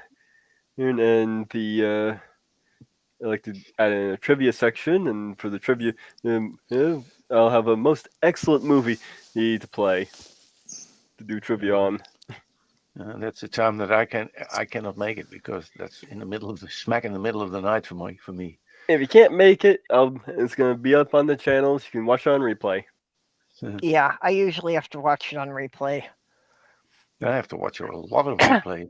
Like MC Toon is also on these idiotic times for me. But yeah, that's time zones. I'll be, if you like, I'm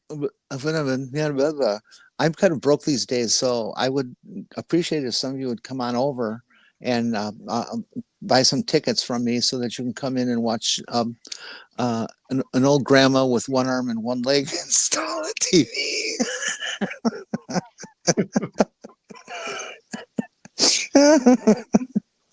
$50 a ticket. I don't work cheap. Yeah.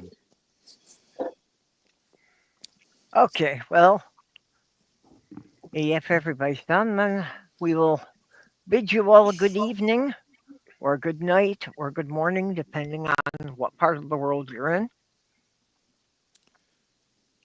Nighty Later, all. night all. Be gay, do crime.